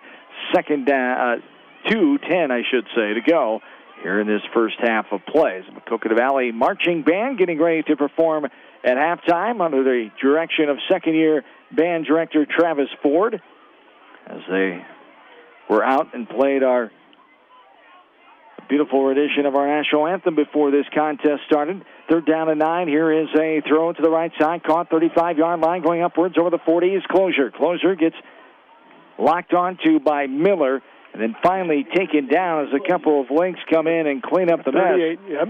As getting in there is Dawson Sanderson, the 5'9" senior. As now we have an injured player as athletic trainer Jeff McCormick out right on the 35-yard line with Coach Arnold tending to the Wildcats' injured man. I think that's Sternhagen. Is that? I don't think it's Sternhagen down there. I saw 4. No, it's not Sternhagen. He's from the huddle. Is it 25? It's Owen Minson. Owen Minson. It'll be a 4th down and 9, so hopefully just cramping here for Minson. Was he involved in that last play? He was a blocking back in that last play. As 4th down and 2, 1:54 to go here in this second quarter as they call the players over to get a drink of water. Now he's up and being helped off by Mr. McCormick, the longtime athletic trainer here at Maquoketa Valley, as they'll bring the Wildcats back out. They have 1 timeout remaining. North Linn has not used any of their timeouts here in the first half, as we're right at Actually, an hour and 1 minute old here in this game. We started around 7:30 here tonight as halftime nears, 1:54 to go. It's a little gimpy on that left knee, and not sure if he got it twisted, caught underneath him, but they're looking at his right knee now. So the Wildcats will have 4th down and 2. The ball is on the 41-yard line, going left to right. 3 receivers. 1 near side, short side of the field. On the right hash is Sternhagen. Now we're going to have a timeout. 9 guys in the box for the Lynx, so I'm telling you what. That'll cause you to take a timeout to right talk there. things over, huh? 9 guys in the box, so now you're going to change your call a little bit here. But Maquoketa Valley needs the 1st down to keep the clock moving for one thing, and they got to try to find an answer to get on the scoreboard. For the Wildcats, they've done some okay things here in this game. North Linn has just been better consistently here. The reason for the 26-0 lead, but Maquoketa Valley, Coach Arnold, Coach Monk and company will keep reiterating, don't give up. We'll keep on fighting. We will not allow you to, and these aren't the type of kids who'll do that. We saw that last week in that game when they could have tucked and ran against East Buchanan in that 3-overtime thriller. So they're going to battle, but they need some positive things to try to make this game a little closer with 1:44 to go in the second quarter, trailing 26-0. Well, they just need to complete a big play. You know, North Lynn's had some big plays. A punt return, a long pass play. They've just had some big plays that have counted for them. In Maquoketa Valley, all of their big plays have been called back by penalties. And you talk about beating yourself, those are drive killers, those are game killers. And when you're trying to get back into the game and be competitive, you just got to play clean here. Here we go, 4th down and 2 for receivers. Sternhagen in the shotgun. He's going to hand it off to the only man in the backfield, that's Digman. He runs over that 45-yard line with a couple of the Lynx right there, but not able to take him down before he gets the ball. Good enough for the 1st down for the Wildcats. That'll be their 5th 1st down of the first half. North Linn has 7 on their side of things. Ball's out to the 46-yard line as Tristan Leby in on the tackle that time. That was just a hard run, and he's going to get it again, and there's going to be a great defensive play by number 75. And that is big old Nathan McEnany. As Digman ran right into him, McEnany won the battle and threw him down like a takedown on the wrestling mat. 6'1" senior McEnany. Well, McEnany has wrestled some heavyweight, so he knows all about double leg takedowns and headlocks and all that good stuff. And we saw some of that right there. Good position, good slanting to the left, and made a great play. Digman in the backfield, 3 receivers, going to fake the handoff. Sternhagen trying to get away from pressure coming by the Lynx, going to throw, and it is intercepted on the far side. Austin Hilmer. As Hilmer comes away with it and going to be taken down, but not before he gets all the way down to 20. We have a couple of Wildcats getting up slow.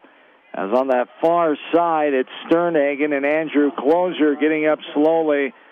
They're down near the 20-yard line where the ball is taken. So Hilmer comes away with the first turnover for Maquoketa Valley here, the interception in this first half with 49 seconds to go in quarter number 2. Yeah, Sternhagen dropped back and had to scramble. Then he threw on the run, and he just didn't get enough on it. And from his free safety spot, Hilmer stepped right in front of it, picked the ball off, made a good return, and North Lynn's right back in business. That's one of those big plays that you're talking about.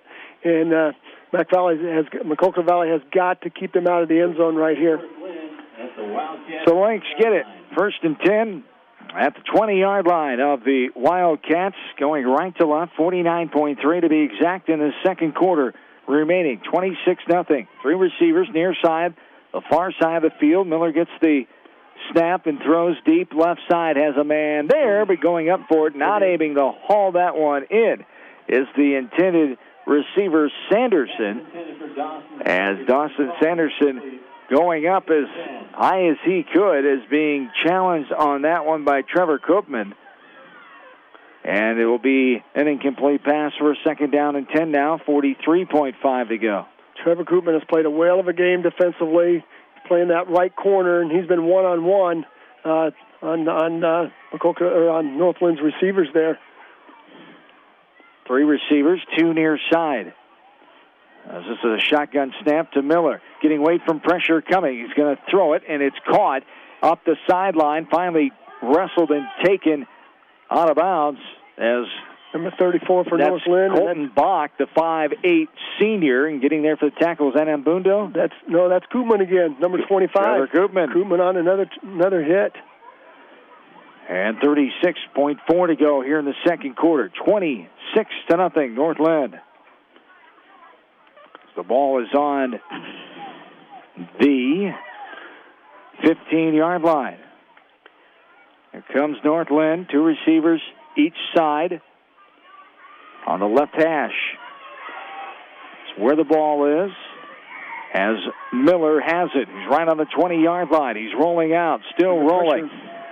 Good pressure there by the Wildcats. This one's thrown to the corner of the end zone. It's incomplete, as that is intended for Heath Moyer on that far corner. A couple Wildcats there. They'll bring up a 4th down and 5 with 28.8 to go here in this second quarter. Well, that was good defensive pressure by Maquoketa Valley. However, they did not contain Miller. I'm surprised he didn't pull the ball down. He had a lot of green space there to tuck and run. We'll see if we see that play again coming up here on 4th down. See if they roll Miller to the right. They've got Austin Hilmer in the slot. 2 receivers to the right in the slot. As Hilmer will look for that wheel route again. As Maquoketa Valley, number 1, Abajundo is playing very, very deep. Here comes the out. Here is Miller. He's going to throw it right side. It's caught by Hilmer, dancing, shifting his way, slicing past the defenders, and getting close to the goal line as down to the 2-yard line there. And we have a timeout at North Linn. We'll take their first timeout here in the first half. Timeout, North Linn. And there was that play, number 1, Abajundo for Maquoketa Valley. Abundo, almost had it right.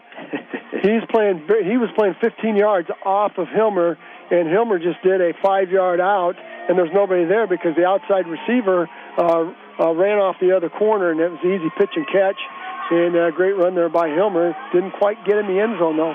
As Beckman leading midway through the second quarter now, Monticello 13-7 as we check the coverage area scoreboard. Western Dubuque leading their opponent tonight, Williamsburg, at Buckman Field in Epworth. Western Dubuque 21-7 as the running back Hush started out with a 4-yard score. Calvin Harris to Will Birds for a 59-yard pass, and then Harris in from 2 yards out at the end of the first quarter in Epworth tonight, 21-7. The number 1 team in Class 3A, as looking forward to cover them throughout the season, no matter when that will be, but they are a machine. They are.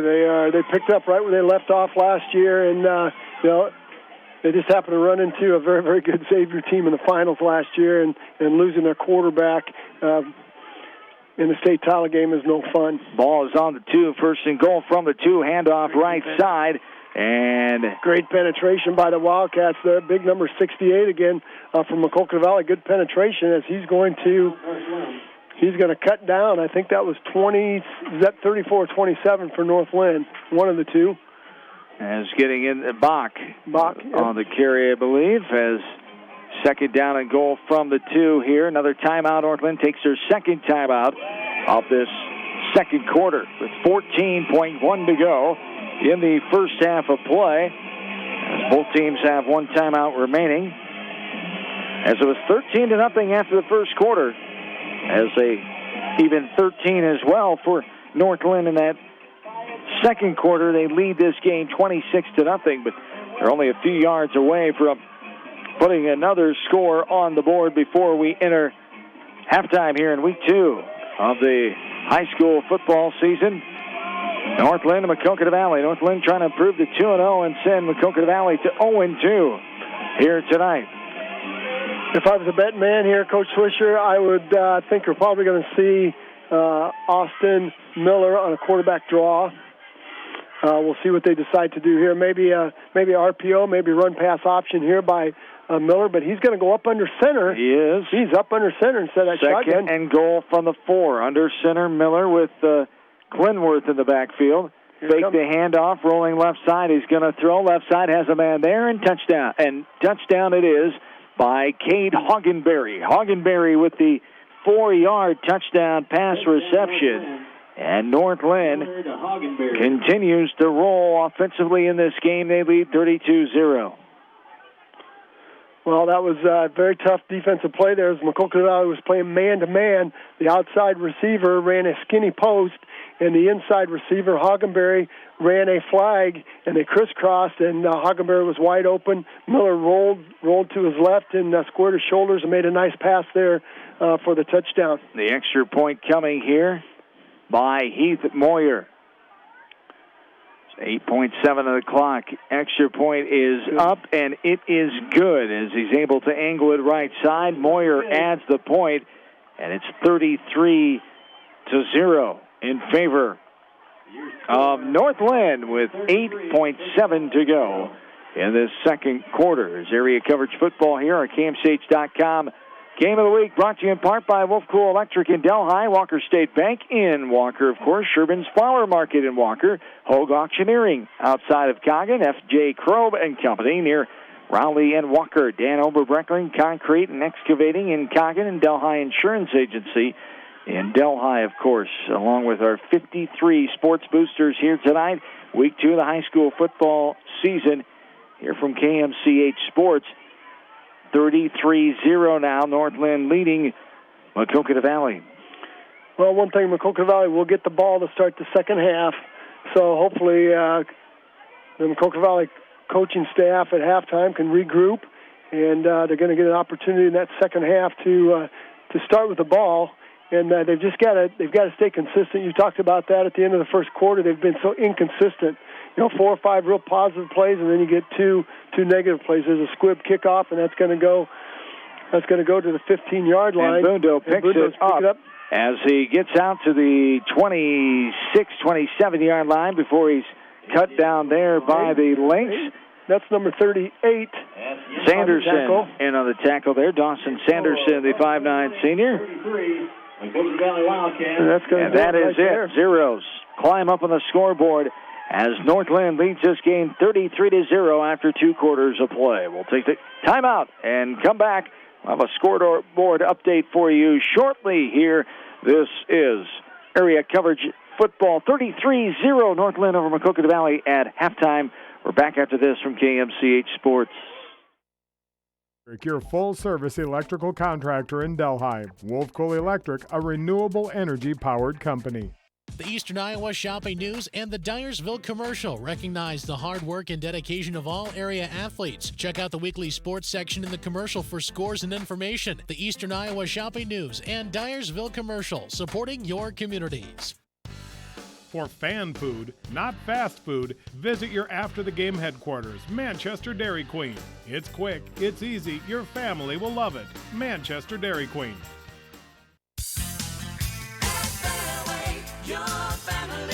It's no secret that people come to Fairway in Manchester for their famous meats, but as you dash back to the counter to pick up your USDA choice ribeyes, don't be surprised if you find yourself lingering among the delicious fruits and vegetables in the produce department. Shop Fairway in Manchester for low prices and all your grocery needs. Dan Oberbreckling Concrete and Excavating in Coggin is celebrating 50 years in business. Call Dan for all of your concrete and demolition projects. Just like a great coach, State Farm agents like me, Julie Smith, can help you develop a game plan for your insurance needs. Whether it's car, home, life, health, or business insurance, I can dig into the playbook and help you find the affordable coverage you need. For all your insurance needs, call on a winning team, the Julie Smith State Farm Agency in Manchester. J&D Catering and Suites in New Vienna provides exceptional handcrafted food, whether a cocktail buffet, formal dinner, or a themed event. Let Diane and her staff create a customized menu sure to wow your guests. They offer an extensive specialty cupcake and cake menu. Call or check them out on Facebook. Let J&D Catering and Suites set your next special event above the rest. Delhi Insurance Agency. Call Christy, Larry, or Sue today for all of your insurance needs. Stop into Delhi Insurance Agency today. Stop into Pete's Small Engine Repair in Monticello today. They are your small engine experts and are always happy to serve you. Best of luck to all area athletes and coaches from Pete's Small Engine Repair. Hi, this is Chris Henry, Service Manager at Brown Sales and Leasing in Elkader. Our goal is to make your car buying experience the best possible, and our factory-certified technicians are dedicated to you and your vehicles. Stop in and see us at Brown Sales and Leasing in Elkader, or visit us online at forbrowns.com. Your hometown dealer, wherever your hometown may be. F.J. Krob and Company in Raleigh, Walker, Ely, and Solon have been serving area farmers for over 100 years. They are here to help with all of your grain marketing, feed, fertilizer, and crop protection needs. Call F.J. Krob and Company today at any one of their locations. This is Kurt from Hyman's Awards in Manchester. We create high-quality awards, promotional items for your business, and personalized gifts. We can engrave anything from glass to granite. Stop in and see what we can do for you. Hyman's Awards at 106 McCarran Drive, next to Lightning Lanes in Manchester. Citizen State Bank, your locally owned, community-minded, and customer-oriented bank, is here to serve you. Choose one of their 7 convenient locations in Winthrop, Monticello, Manchester, Ryan, Strawberry Point, Hopkinton, and New Vienna. Citizen State Bank, community banking with people you know, member FDIC. Call Randy at Rocky's Auto Body RV and Repair for all your auto body, RV, and collision repair work. Free estimates and local delivery and pickup. That's Rocky's Auto Body RV and Repair, located 4 miles south of Highway 20, just off of Highway 13 in Manchester. Good luck to all area athletes and coaches. Hogue Auctioneering in Coggin specializes in estate and farm auctions with regular consignment auctions weekly. Stop into Hogue Auctioneering for more information.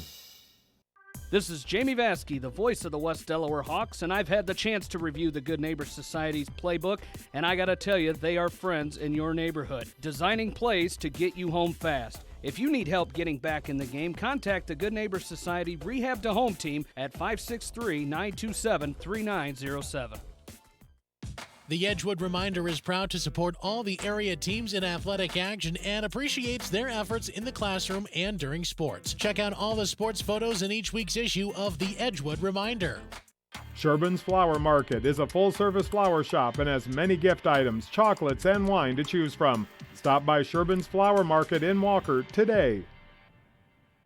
TriVet Associates is a mixed animal veterinary clinic with offices in Farley, Dyersville, and Holy Cross. Our 8 doctors serve the Dubuque, Manchester, Guttenberg, and Cascade areas and provide veterinary services to both large and small animals. For more information, find us on Facebook or visit our website, trivetinc.com. High-Tech Communications is your local service provider for telephone systems, fire detection, audio-video, security and surveillance systems, wiring, and more. High-Tech has decades of experience in the industry. Contact High-Tech at 563-927-4936, online at hightechcommunications.us. High-Tech Communications, changing your world with technology. West Bend's home and highway policy provides you with one policy, one bill, one deductible, and one agent, all with no hassle and a portion of your annual premium back in cash if you don't have a claim. To find out more, contact your local West Bend agent, Eric Smith, at Parrott Insurance in Manchester at 927-2791. Hey sports fans and listeners, this is Susie Meyer with Exit Realty. Having the right real estate agent means having an agent who is committed to helping you buy or sell your home. Call me, Susie Meyer with Exit Realty, your go-to agent. Walker State Bank in Walker, where community comes first. Equal housing lender, member FDIC. Whether a door needs replaced or building a new home, let S&R Construction of Masonville take care of you. S&R Construction is the expert in home improvement projects, gutters, siding, garages, remodeling, new home construction, and more. Call Steve Petland today at 319-361-0638 for a free quote. Are you an athlete or physically active in your free time? Even active people can have muscle tightness and joint pain or even experience the occasional injury. Regional Medical Center physical therapy treatment and prescribed exercises can help you recover faster, reduce injury, and build strength and stability. Call RMC Therapy Services today so you can get back into action as quick as possible. 563-927-7322. Bolichek's Landing, downtown Delhi. Open 7 days a week. Friday night buffet, Saturday night prime rib. Bolichek's proudly supports all area athletes and coaches. Wolf Cool Electric, your full-service electrical contractor in Delhi. Wolf Cool Electric, a renewable energy-powered company. Leonard Muller Funeral Home and Crematory wishes all the best to the athletes and appreciates their hard work and scholastic efforts throughout the year. For personal, caring service, Leonard Muller Funeral Home and Crematory in Manchester, Edgewood, and Strawberry Point. GNB Bank in Manchester is an employee-owned local community bank that has been expanding financial horizons for 85 years. Our team provides the commitment, support, and solutions you need to navigate toward your goals. Learn more at gnbbank.com. Member FDIC. Going above and beyond is a standard of care at Above and Beyond Home Health and Hospice Care. Their compassionate staff care deeply about the comfort of their patients. A nurse is available 24 hours a day, 7 days a week. Above and Beyond Healthcare, the more they care, the more beautiful life becomes. Proudly serving Jones, Jackson, Johnson, Linn, Clayton, and Delaware counties. At Tauke Motors, we believe in a gentler, simpler way of doing business. Check out our large selection of new and pre-owned vehicles, as well as great incentives at taukemotors.com. If you are looking for a new pre-owned vehicle or service on your current vehicle, come to Tauke Motors, Chrysler, Dodge, Jeep, and Ram on 9th Street in Dyersville. At Dupaco Community Credit Union, we know debt happens. A debt checkup from Dupaco ensures it's not costing you more than it should. With historic low interest rates, now is the time to bring your loans to Dupaco. Contact us at 563-927-6187 or visit dupaco.com. The Manchester Press is your community newspaper. Check out the sports section for game stats and photos of area players and game highlights. The Manchester Press, serving the area for over 130 years. Craving authentic Mexican food? Then hurry down to Rio Blanco Mexican Restaurant in Manchester, and now a new Dyersville location too. Rio Blanco features daily specials, an extensive menu with many authentic dishes to choose from, and the best margarita and queso around. Rio Blanco Mexican Restaurant in both Manchester and Dyersville. Every good athlete recognizes the value of having a great coach. If you're buying or selling a home, make sure you team up with an experienced realtor to coach you through the process. I service the entire KMCH listening area. My office is located in Manchester, across from the hospital. Contact me, Teresa Turnus, from Keller Williams Realty for all your real estate needs. Newhouse Construction and Concrete is proud to support all our area athletes. Give Phil a call at 927-5178 for your commercial, ag, or residential projects, or visit newhouseconstruction.com. Newhouse Construction and Concrete turns design into reality. No one can win a game by themselves. At F&M Bank, our team works together to achieve the ultimate goal, exceeding client expectations. F&M Bank is a proud supporter of all local sports teams. F&M Bank, the right choice in Manchester, Cedar Rapids, Anamosa, and Monticello. Member FDIC. This is John from Georgian Auto in Manchester.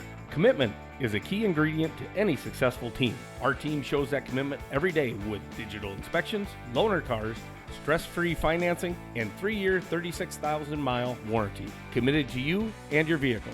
Georgian Auto in Manchester.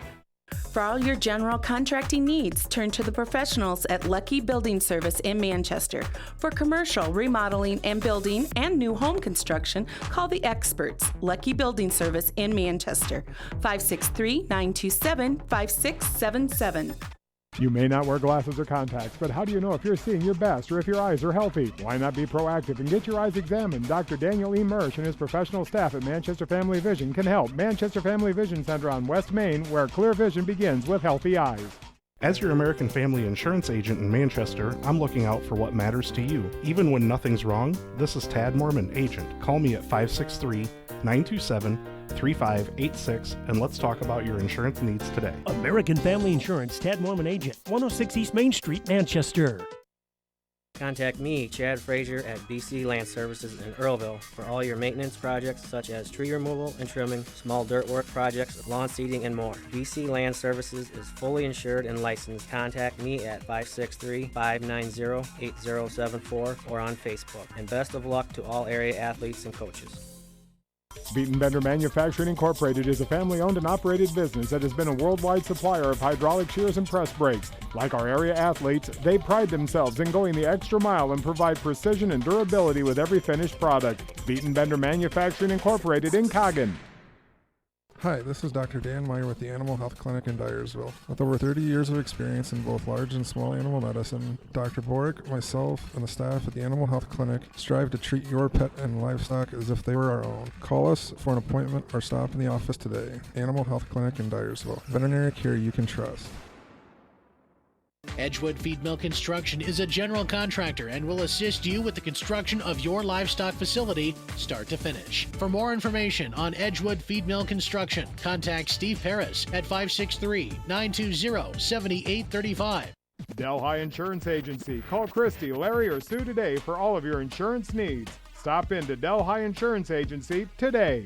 Hello, this is Fred Smock from Dunlap Motors in Independence. We are proud to support local school programs. So if you are looking for a new Chevy, Buick, or certified used car or truck, or just want to stop and say hi, stop in. That's Dunlap Motors in downtown Independence. Clayton Drug supports all area athletes and coaches on a successful season. Stop in and visit with one of their pharmacists today and be sure to check out their large selection of home decor and gift items. Clayton Drug in Strawberry Point and Elkader, a local pharmacy you can trust. Dan Oberbreckling Concrete and Excavating in Coggin is celebrating 50 years in business. Call Dan for all of your concrete and demolition projects. When it comes to financial planning, most financial companies focus on your income. At Northwestern Mutual, we focus on your outcome. It takes the right financial partner who cares as much about your future as you do, building a financial plan to meet your life's priorities and helping you achieve the financial security you're after. Focus on your financial outcome with Northwestern Mutual. Contact me, Mitch Payton, or Matt Schulte today. You and Northwestern Mutual, stronger together. Midwest One Bank wishes all area athletes and coaches best of luck this season. Midwest One, your local community bank in Dubuque, Dyersville, and Farley. Visit an office or online at midwestone.bank for simply better banking. Member FDIC, Equal Housing Lender. F.J. Krob and Company in Raleigh, Walker, Ely, and Solon have been serving area farmers for over 100 years. They are here to help with all of your grain marketing, feed, fertilizer, and crop protection needs. Call F.J. Krob and Company today at any one of their locations. Sight and good vision is very easy to take for granted until it is taken away. Advanced Eye Care Associates of Eastern Iowa is here to help you. Advanced Eye Care Associates of Eastern Iowa, located at 225 West Main Street in Manchester and 1113 West 3rd Street in Vinton. This is Phil from Gateway Appliance. We service most major brands of appliances, and we are Manchester's exclusive KitchenAid, Maytag, Whirlpool, and Amana dealer. Stop in and see us today in the Big Blue Building on West Main in Manchester, or call 563-927-3200. Delhi Lumber has products for every home and every budget. Delhi Lumber carries Midland doors, which are one of the best values around. You can see Midland doors today or call Delhi Lumber at 563-922-2404 for more information. Your Midland overhead door dealer, Delhi Lumber. Big town quality with small town service. Hey sports fans and listeners, Stephen Motors in Monticello is the only GM service dealer in Jones County with GM trained technicians. They like to keep things simple and offer low prices and have a large selection of new, used, and certified pre-owned vehicles. Stop into Stephen Motors in Monticello today for a test drive. You're listening to KMCH.com Area Football Game of the Week. Along with Roger Reed and Jim Myshine, John Swisher back with you. Back in the studio, Mike Johnson on this Friday night, the 6th day of September 2019, week number 2 of the high school football season. Halftime here as Maquoketa Valley trailing North Linn 33-0 in this one. As we take a look at the other coverage area scores just going to halftime in Monticello, as Monticello down to Beckman 15-13. It's Beckman 15, Monticello 13. Elsewhere, now West Delaware leading Marion 20-14.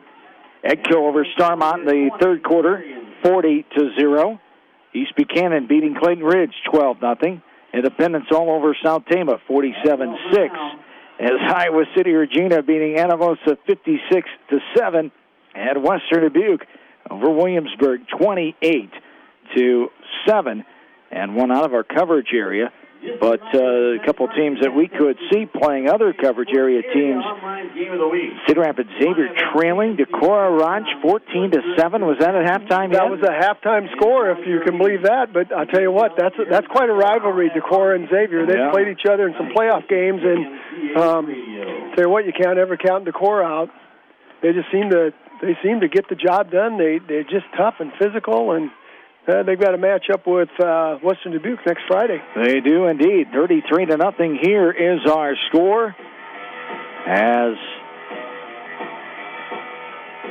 the Wildcats trailing 13-0 right after the end of the first quarter, and 33-0 halftime score is 20 points for North Linn in that second quarter. What really stands out to you here, Roger Reed?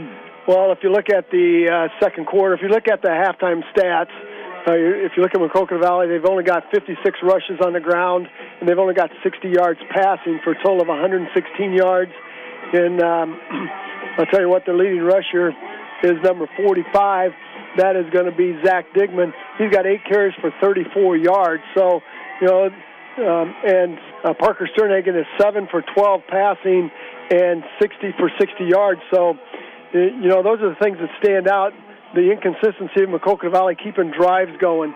And when you're playing a good team like North Linn, you've got to have some consistency, and you've got to be able to run the ball. You've got to be able to pass the ball, and you can't give the ball up with turnovers and big plays. So, North Linn right now is doing everything right, and Maquoketa Valley has some things they got to prove on. The stats for North Linn,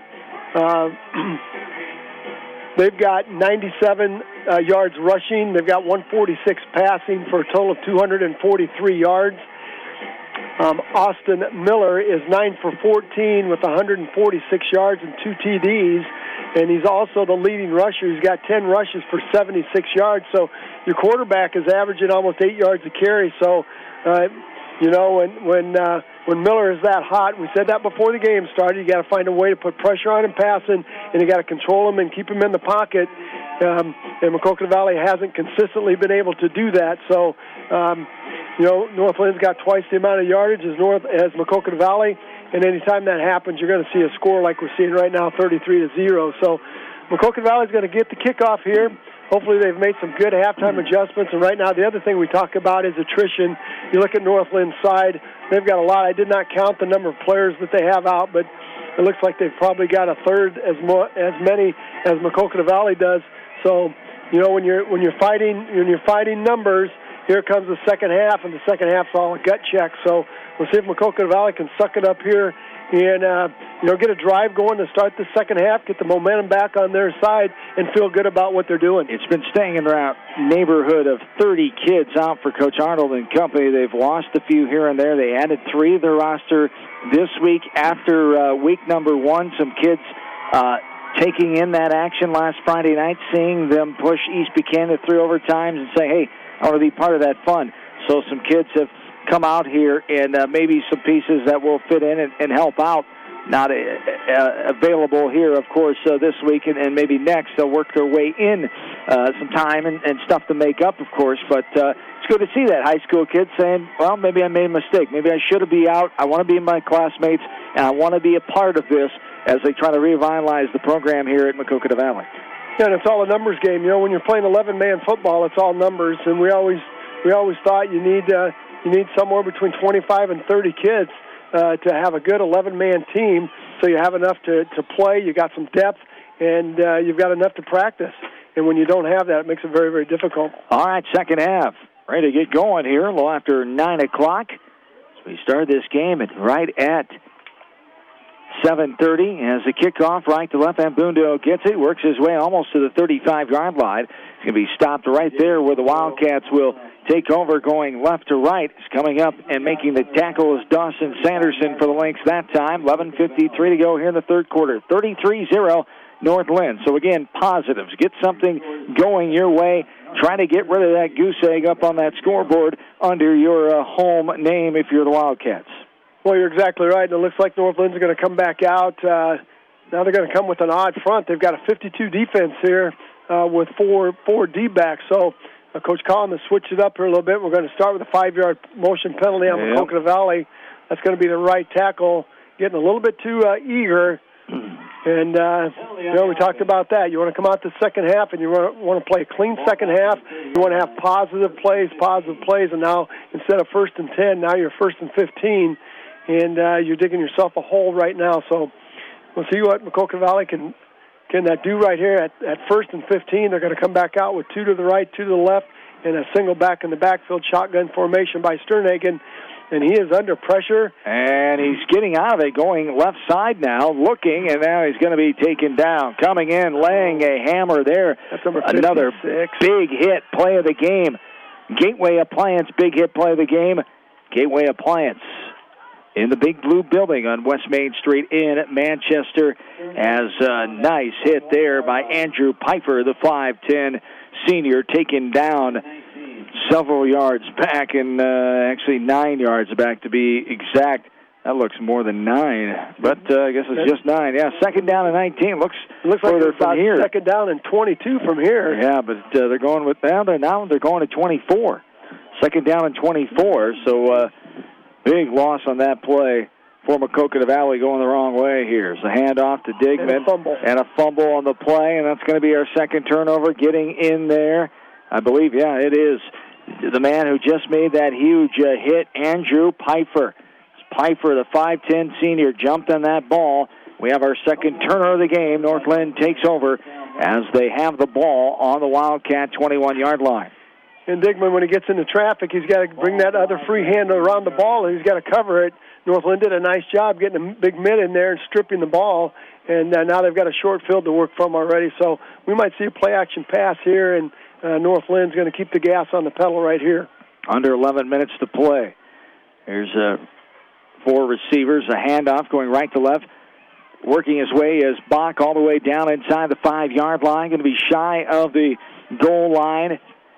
And it will be another first down for North Linn. They had 7 first downs in the first half, 5 for Maquoketa Valley. As 4 receivers for North Linn, 4 penalties, I should say, for North Linn in that first 2 quarters.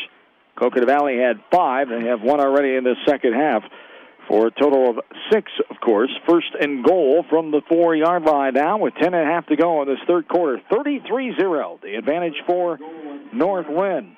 As a score update from Brownfield, now West Delaware leading 22-14 at the end of the third quarter in Manchester tonight, as there is a run going left side. Being taken down is Clinworth that time. Good job working way in. Isaac Kramer. And closure was around that play as well for the Wildcats. And it'll be a gain of 3. Second and goal from about the gain of 2, I should say. Second goal from the 2 now.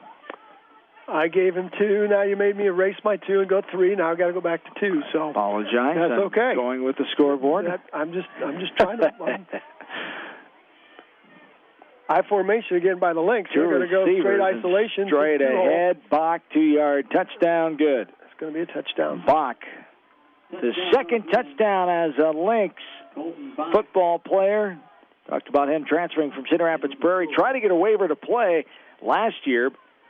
Was not granted from the Iowa High School Athletic Association. So he had to sit out last year and able to play. And what a welcome addition he is. A senior now from Cedar Rapids Prairie. He's done some nice things tonight. Another option in that offense for the Lynx. Yeah, like they need one more tonight. They've just got a lot of tools to work with, and when you got somebody that runs as tough as he does, that just helps you out. That's going to be kicked right through the middle. Moyer's extra point. Moyer tucks it in, and the Lynx now lead 40-0 with 9:39 to go here in this third quarter of play. No doubt about it. North Linn, a good football team. We're seeing how good here tonight, and that's what we talked about. They just do the little things right. They haven't hurt themselves too much. They've had a few penalties there in that first half, but done some nice things here tonight against Maquoketa Valley. Yeah, they just got a really nice ball club. They've got nice size on the line, both offensively and defensively. They do a good job pushing on both sides of the ball, and Austin Miller does a nice job getting the ball to a variety of people, and they all know what to do with the ball once they've got it in their hands. And I tell you what, they do have a nice ball club. I'm not sure they play next week. I got it right here as the Lynx Albernet, Jim. Albernet, so check it for sure. Yes, Jim's correct. At Albernet next week, and then Edco the week following. So a couple of good games coming up here for North Linn before they start their Class 1A District 5, District 6 play, I should say. And Bondo takes this one inside the 15-yard lines. He works his way all the way out past the 30 drop there. 22-yard return as working his way in and making the tackle is Jake Kirk, the 6'4 senior, as 9:15 and counting here in this third quarter. 40-0 in favor of North Linn. And again, for Maquoketa Valley, it's the same thing we've talked about. Continue to work and get positives for Coach Arnold and company. They're going to continue to try to improve on what hasn't worked here tonight. Of course, North Linn, their defense has had a lot to say about that, forcing 2 turnovers. We're going to see a quarterback draw here by Sternhagen, and that's going to go nowhere. That was an empty backfield. He took the shotgun snap and then tried to go over the 3-hole, and he's going to lose 2 yards there on that quarterback sneak and that quarterback draw. Seth Proctor, the 5'11 junior, also in there. Reckamer was around the area as well for the Lynx. 8.5 to go in this third quarter. A loss of 2. Second down and 12. It doesn't get any easier for the Wildcats next week because they got to go to Cascade and play a really good 2A team. There's going to be a nice slant. Let's see if it's going to complete it. It's not. It's in and out of the hands. Good defense by North Linn. That's number 10. Owen Minson, yeah. In and out of the hands there. Had it for just a second and swatted away by Moyer and Miller in the defensive backfield. So it'll be a third down and 12 now. An update from Epworth as Western Dubuque at halftime added a 9-yard touchdown run by Ben Bryant. 28-13 lead over Williamsburg. Here's a pass play all the way down at the 50-yard line. That's Andrew Closer. He wins the jump ball contest against Austin Miller right on the 50-yard line. Big catch and run there as the first down here this second half for Maquoketa Valley, as they're right on the 50-yard line, trying to get the positives going here. 7:15 and counting here in quarter number 3. Well, that was a good wheel route. They had 2 receivers on the right side here and a post by the outside receiver, and Closer came on a wheel route, and he just got Miller's back turned, and we're going to have a penalty against Maquoketa Valley again, trying to go on a hard count, and we're going to get a legal procedure. Once again, they got a drive going, and now they shoot themselves right in the foot with a 5-yard penalty, so now we're first and 15 again. Those little things. You got a positive going there. You get a little excited, get some confidence there, and then something that like that happens. You faced that over the years coaching. What did you do? What can you do to counteract that? Well, number one, it comes with being disciplined in practice, and number two, having enough confidence in your quarterback to get him set. And then if you're going to go on a hard count, you got to practice it. And it's pretty hard to try to run something if you never practice. I'm sure Coach Arnold, he's got them kids going in practice and working on it, but getting everybody set, getting everybody in a good stance, and then getting off the ball. So end around, you bet. End around by Closure there. Seth Proctor and Austin Miller combine on the takedown. Second down and 12. On the loss, here is Sternhagen from the left hash, going to throw. Other side of the field, it's caught at the 22-yard line. Owen Minson getting down inside the 20. Taken down on the far side by Hagenberry. Nice post pattern by Minson. Austin Hilmer was there as well. A nice pass play, and the Wildcats are getting in unfamiliar territory here tonight as they're down inside the 30. I don't know if we had them down inside the... They haven't been in this area. Closest they've been all night. As there's a run right up the middle, as Digman will be stopped shy of the 25-yard line. It'll be a gain of a couple on the play. Second down and 8 it is. 5:25 and counting here in quarter number 3. The 40-0 lead, North Linn. It appears that Coach Collum is... in that last set of downs, he had a couple of fresh bodies in there. Now he's got his starters back in there on defense, trying to keep the goose egg up on the board. 4 receivers, 2 each side. Sternhagen rolling out right side, still looking, going to tuck it and run over the 25-20. He's down almost, stepped out of bounds at the 17-yard line. A first down for the Wildcats. Their third here. It's going to be a run of 9. 8. 4:45 and counting here in the third quarter. That was a good choice there by Sternhagen right there. He tried to roll out and throw across his body, but he saw a lot of green grass in front of him, so he just pulled down and ran. And, nice footwork there, nice first down, and the Wildcats are on the move. 4 receivers again, 2 each side. Right hash. Sternhagen will get the snap, but it's a fumbled snap. Jumping on it, thankfully for the Wildcats, is Zach Digman right on the 20-yard line. And they'll get it and try to regroup here. Check the scoreboard again. West Delaware leading Marion now as they go into the fourth quarter, 26-14. Edco all over Starmont, 40-0. Monticello leading Beckman, 15-13. Cascade, who the Wildcats have next week, losing to Benton Community in the second half of play in that one. As 4 receivers again. Loss on the play, loss of 2 or 3 there. Second down. Sternhagen throws left side. It's caught by Koopman. Going up over the 20-yard line. Going to be shy of the 15. We have an injured Wildcat down here on the near side. Falling down right on the 17-yard line. That's one, I think. In some pain, A.J. Mbundo. And you hate to see that. That's the other thing in games like this, especially early in the season in non-district competition. Coach Arnold and coaching staff keeping kids healthy. And it's not an easy thing to do always. We saw that last week. Derek Becker out for at least one game with the hamstring strain.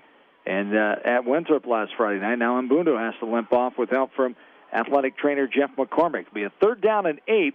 Mbundo is off the field. A short time here. I don't think anybody called timeout.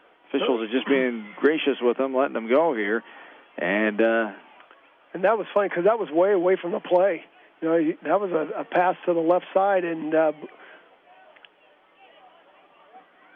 Mbundo was on the right side. I don't know if he's got a knee wrap on that left knee, and our trainer there, Jeff McCormick. We never like to see our trainers be busy on a Friday night. We like to just let them watch the game and have some fun. And Mr. McCormick has been way too busy. As number 65, Carter Stahlberg, is also icing his right knee down on the bench there. So you hate to see those knee injuries, those leg injuries.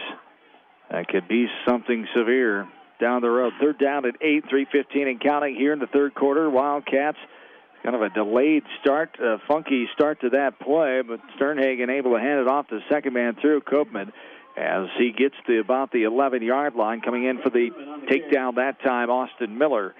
It'll be a 4th down situation here. As our first final of the night coming from Guttenberg, as East Buchanan gets a win over Clayton Ridge, 26-7. East Buchanan 26, Clayton Ridge 7 tonight up in Guttenberg. Our first final. Coach Holden Company moved to 2-0 on the young season. Sternhagen rolls out left side, 4th down and 5. As they throw and dropped in and out of the hands on that far side, the intended target, Andrew Closure. As Closure almost hauled it in, he still would have been shy of the first down. Maybe some room to run, had a defender over there, but not able to haul that one in. And the Lynx will get the ball going right to left. And they'll have it at the just outside the 10-yard line. And that was a tough play for Closure because Sternhagen was rolling to his left, and Closure was cutting back across the field. Sternhagen threw across his body, and Closure tried to reach back behind him to snare the ball, but that would have been a fantastic catch. But just a very difficult ball to catch. So down inside the 30, the closest that they've gotten all night, inside the 25, I suppose, as Northland's defense has stepped up in the right times tonight. Their offense has been consistent. So they lead this game 40-0. Miller runs it off the left side, and they not much of a gain, if any, there. They call it actually a loss of one of the play.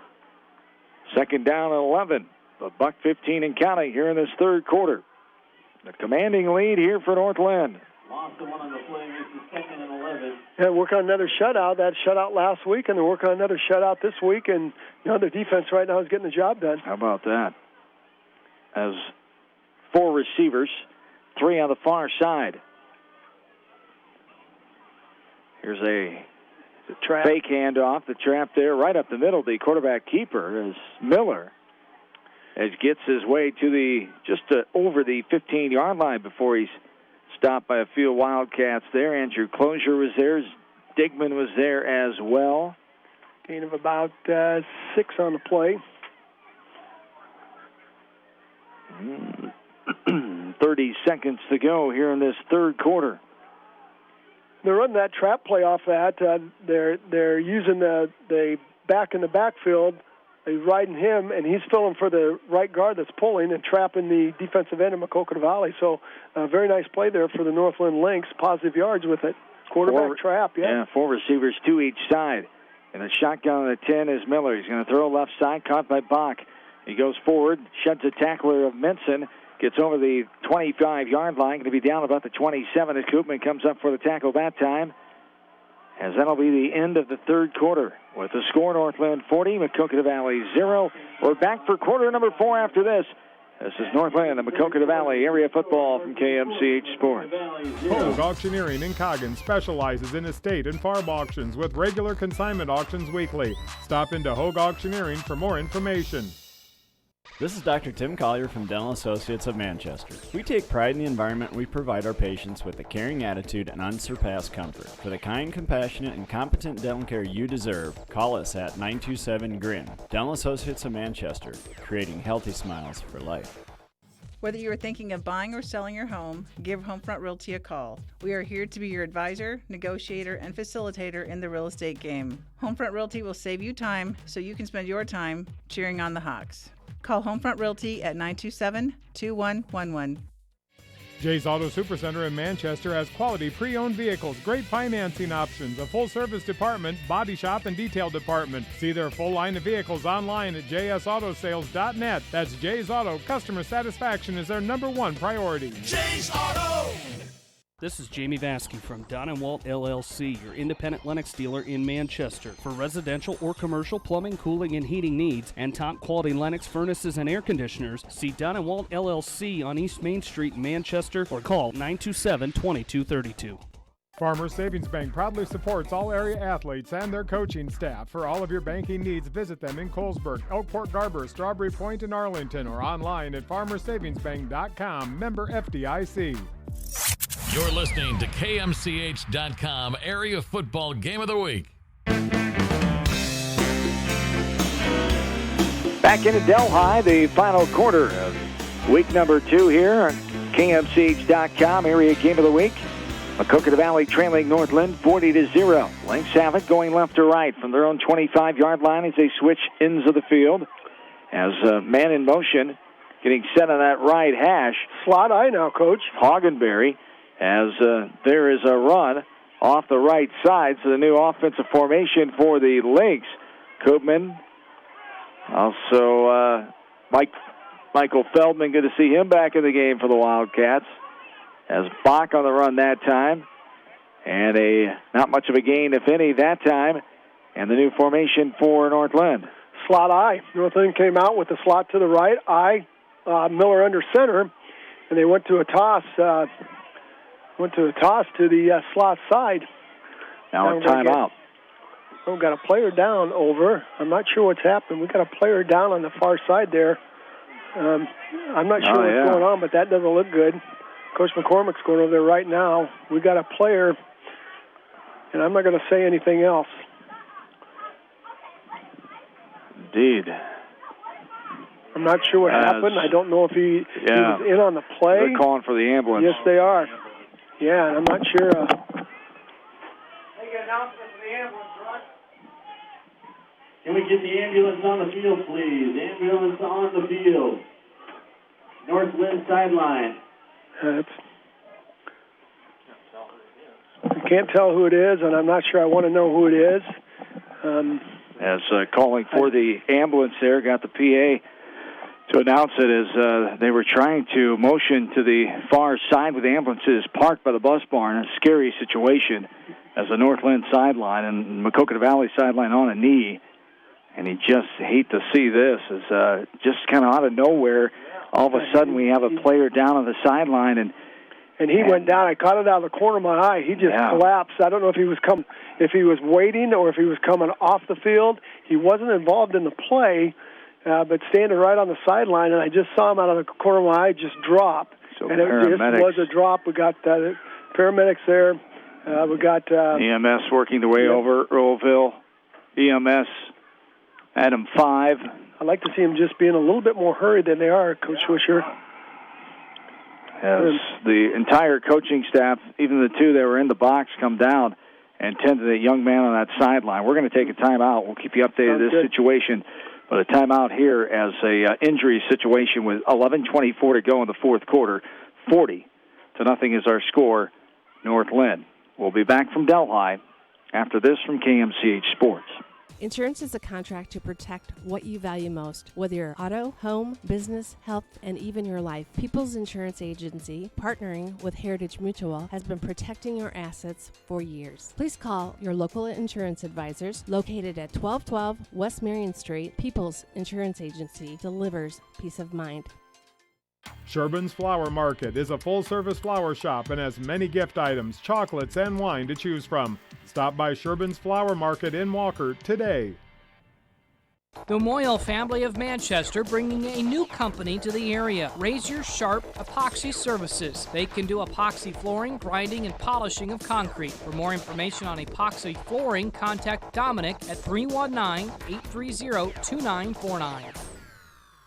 Walker State Bank in Walker, where community comes first. Equal housing lender, member FDIC.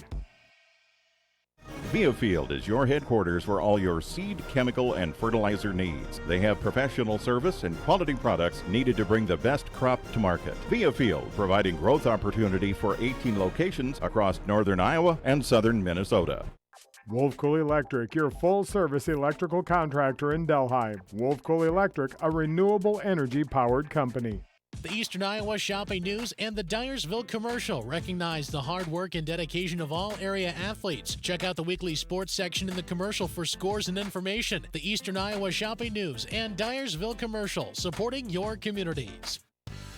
For fan food, not fast food, visit your after-the-game headquarters, Manchester Dairy Queen. It's quick, it's easy, your family will love it. Manchester Dairy Queen.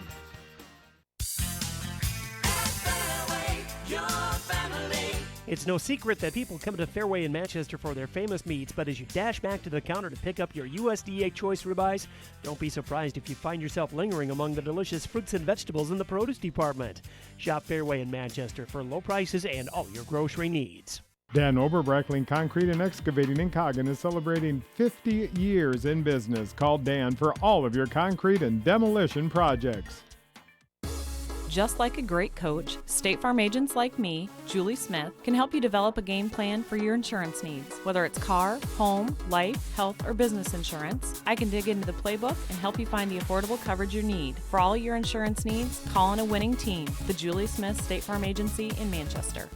J&D Catering and Suites in New Vienna provides exceptional handcrafted food, whether a cocktail buffet, formal dinner, or a themed event. Let Diane and her staff create a customized menu sure to wow your guests. They offer an extensive specialty cupcake and cake menu. Call or check them out on Facebook. Let J&D Catering and Suites set your next special event above the rest.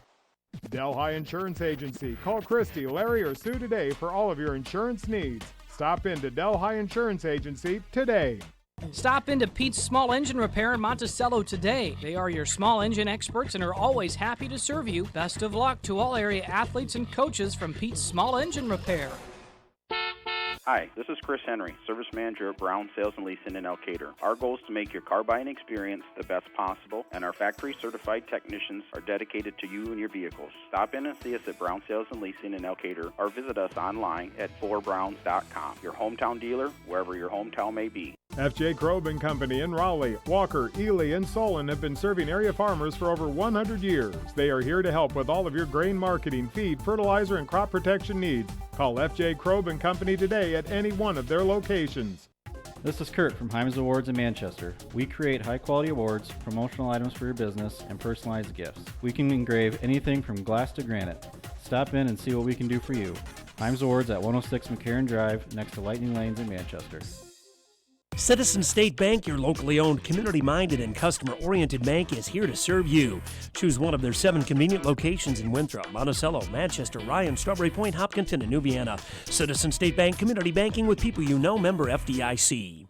Call Randy at Rocky's Auto Body RV and Repair for all your auto body, RV, and collision repair work. Free estimates and local delivery and pickup. That's Rocky's Auto Body RV and Repair, located 4 miles south of Highway 20, just off of Highway 13 in Manchester. Good luck to all area athletes and coaches.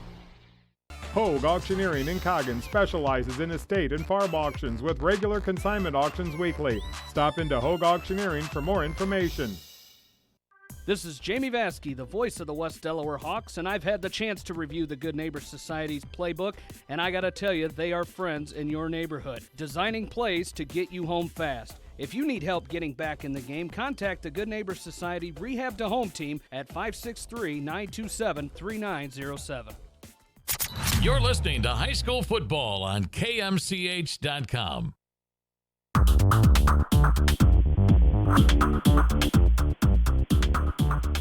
Welcome back into Delhi, the quietest this venue has been all night because of an injury situation we've had for the last 10 minutes or so with 11:24 to go in this fourth quarter clock.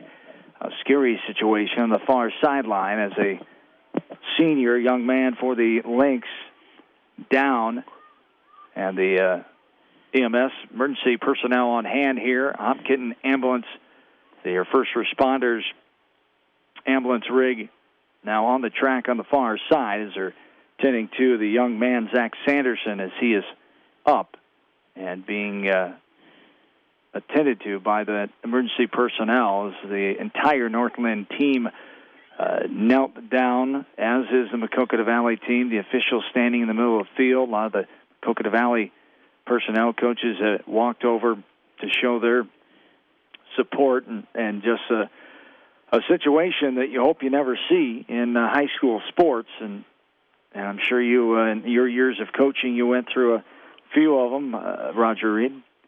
Yeah, you certainly do. You know, it's that part of coaching, it's part of football that you don't like to see, and it's not a lot of fun to go through. And you know, we were blessed at Starmont to have some really good medical people on our sideline. Coach Dr. Craig Thompson was our longtime team doctor, and he was outstanding. And it was just nice knowing that you had a doctor on the sideline that would take care of kids in the event of something like this happening. And we also had good EMS people from around our community, Arlington, Lamont, and Strawberry, just like they do here, that are Johnny on the spot. And it's part of the game that you talk about. You can't ever practice it, but you talk about in the event of what happens. And both teams did a nice job. They got the players off to the side to let the EMS get to the location on the field and do their job. And that's what it's all about. But it makes it tough on both teams. Maquoketa Valley, you don't ever like to see that. Northland, that's one of your guys. That's one of your teammates, and it makes it very difficult to watch one of your teammates go through an event like this. And you just hope it doesn't happen. That's you line up and you hope you go through practice, you go through games, and hope nothing like that ever happens. But in the event that it does, you rally around the player, you rally around the family, and both teams are doing a good job of showing some great sportsmanship. And again, the EMS people that are here have done a great job. The coaching staff from Northland and Maquoketa Valley are kind of over there together looking after this young man. I'm not sure that they're going to take him anywhere. Well, it looks like they have put him on the stretcher now. Yeah. Not sure if they will transport him anywhere just to get checked out. You would think so in a situation like this. I would think so. That if a guy just drops, I don't think he was in on the play, but just happened on the sideline to just go down. And it's one of those scary situations. It's scary for everybody. We've had I think I had a young man at one point dislocate his hip during a football game. And that was one of those situations where the leg is dislocated and it's at an angle that it's not supposed to be, and what do you do? we had, again, great team doctor and a great ambulance service that took care of the kid. But those are the things that you don't like to go through. But it's part of the game. You see it on Saturdays when you do your Iowa stuff. You see that it's all part of the game because it's this is a vicious game. It really is. And sometimes things happen that you don't want to happen. 11:24 on this game clock when play resumes, but that's the farthest from the minds of the North Linn and Maquoketa Valley faithful right now. They make sure Zach Sanderson gets the help he needs right now. And it is dead silent. The stands are quiet. The North Linn people are across the way from us are sitting on their hands, and they're leaning over. They're all looking. They're all watching, and it is just eerie silent. In a stadium that was very boisterous and a lot of crowd support is just dead quiet, and that makes it even more strange. As we'll check the scoreboard here before we take another timeout, as Monticello leading Beckman now. The Panthers have come back to take the lead on the Blazers. Middle of the third quarter down at Dean Nelson Field in Monticello tonight. The Panthers lead the Blazers 20-15. And there is the hand from the crowd as the stretcher being rolled towards the Hopkinton ambulance on the far side of the track right behind the North Linn sideline as about 10 emergency personnel on hand here tonight and helping out. And they'll load that young man, Mr. Zach Sanderson, in there to get checked out as we will get back to play here shortly. They'll allow the players to warm up here physically and mentally. You've got to get that put aside here. North Linn leading this game 40-0 with 11:24 in this game remaining as we take a look back. And Beckman has retaken the lead now. Beckman 21-20, 2 minutes left in the third quarter. Beckman coming back and taking a 1-point lead over Monticello. Last check in Cascade tonight, Benton Community having no issue with the home Cougars, 23-0 in the fourth quarter in that one. We'll take another timeout as our injury situation, we've been on hold here for about 20 minutes now. 11:24 to go in this fourth quarter. 40-0 in favor of North Linn. Well, timeout. We're back after this from KMCH Sports. The Edgewood Reminder is proud to support all the area teams in athletic action and appreciates their efforts in the classroom and during sports. Check out all the sports photos in each week's issue of the Edgewood Reminder. Sherbin's Flower Market is a full-service flower shop and has many gift items, chocolates, and wine to choose from. Stop by Sherbin's Flower Market in Walker today. TriVet Associates is a mixed animal veterinary clinic with offices in Farley, Dyersville, and Holy Cross. Our 8 doctors serve the Dubuque, Manchester, Guttenberg, and Cascade areas and provide veterinary services to both large and small animals. For more information, find us on Facebook or visit our website, trivetinc.com. High-Tech Communications is your local service provider for telephone systems, fire detection, audio-video, security and surveillance systems, wiring, and more. High-Tech has decades of experience in the industry. Contact High-Tech at 563-927-4936, online at hightechcommunications.us. High-Tech Communications, changing your world with technology.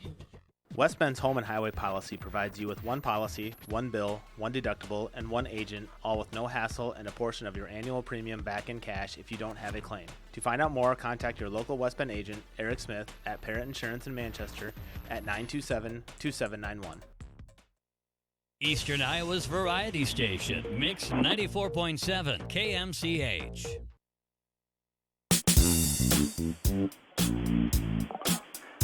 Welcome back into Delhi. We're moments from getting play resumed after a medical situation here that took place on the North Linn sideline with one of the North Linn seniors, number 45, Zach Sanderson. 11:24 to go in this game.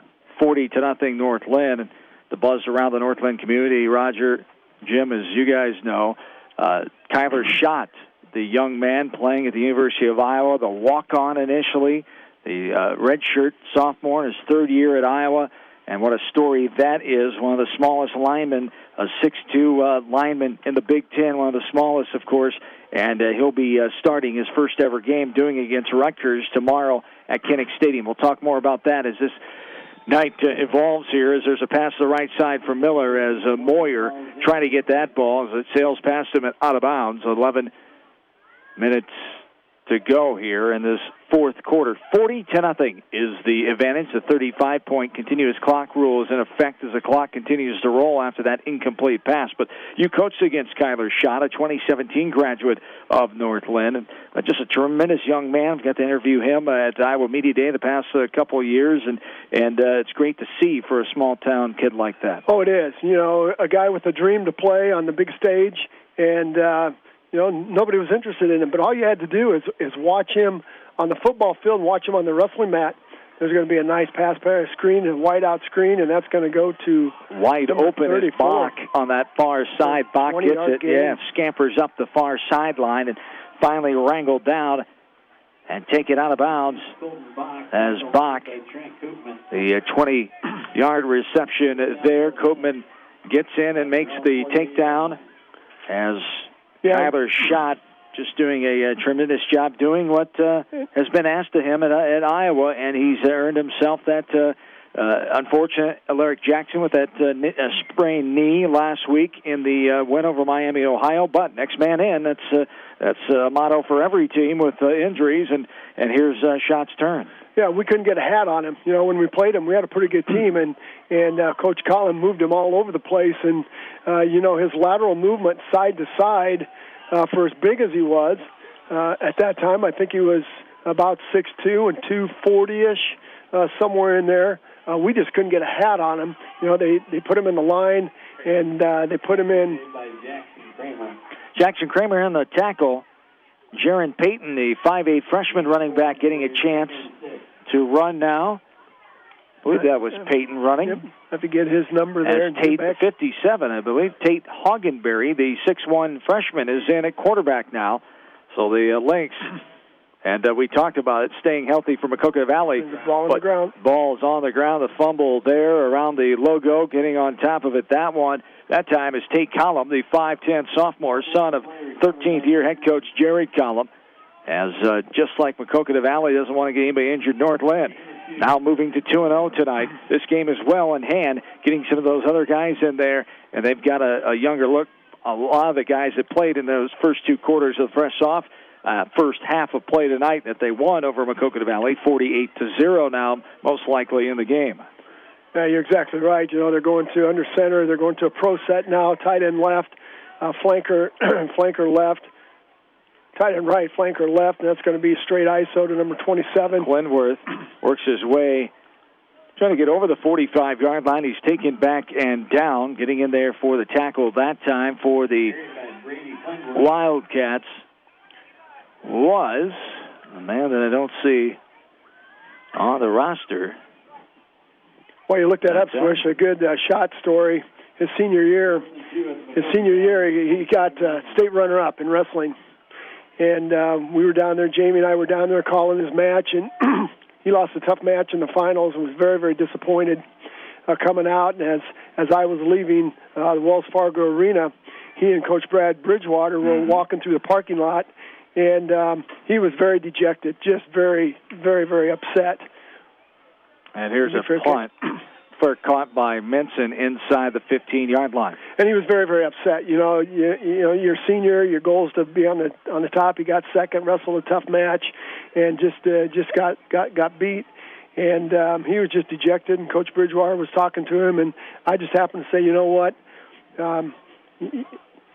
you're really disappointed right now.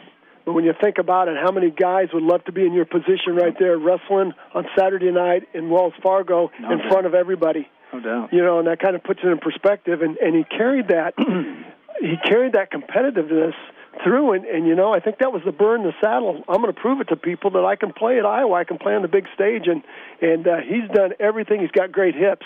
And if you looked at that starting and I know you do that. If you look at that starting offensive lineman, they're all wrestlers. Yeah. I was just going to say, a couple first place, a second, maybe another second, a third. All 5 of those, the 2 Paulsons, Tristan Wirfs. Yep. I mean, Linderbaum. Linderbaum from Solon. Yep. You've got some talented, let alone football players, former high school wrestlers who were very competitive at the state level. And I think Wirfs, his junior year, Linderbaum senior, I think Wirfs knocked him out.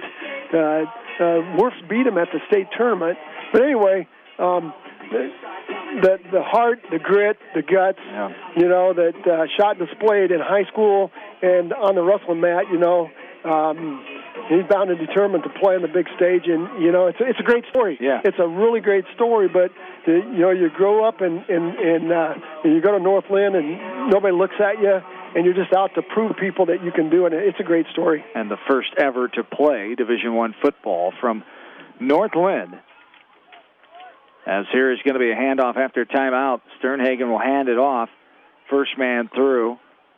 Up the middle is Digman, taken down there by the Lynx, and that is Lucas Boss getting in there.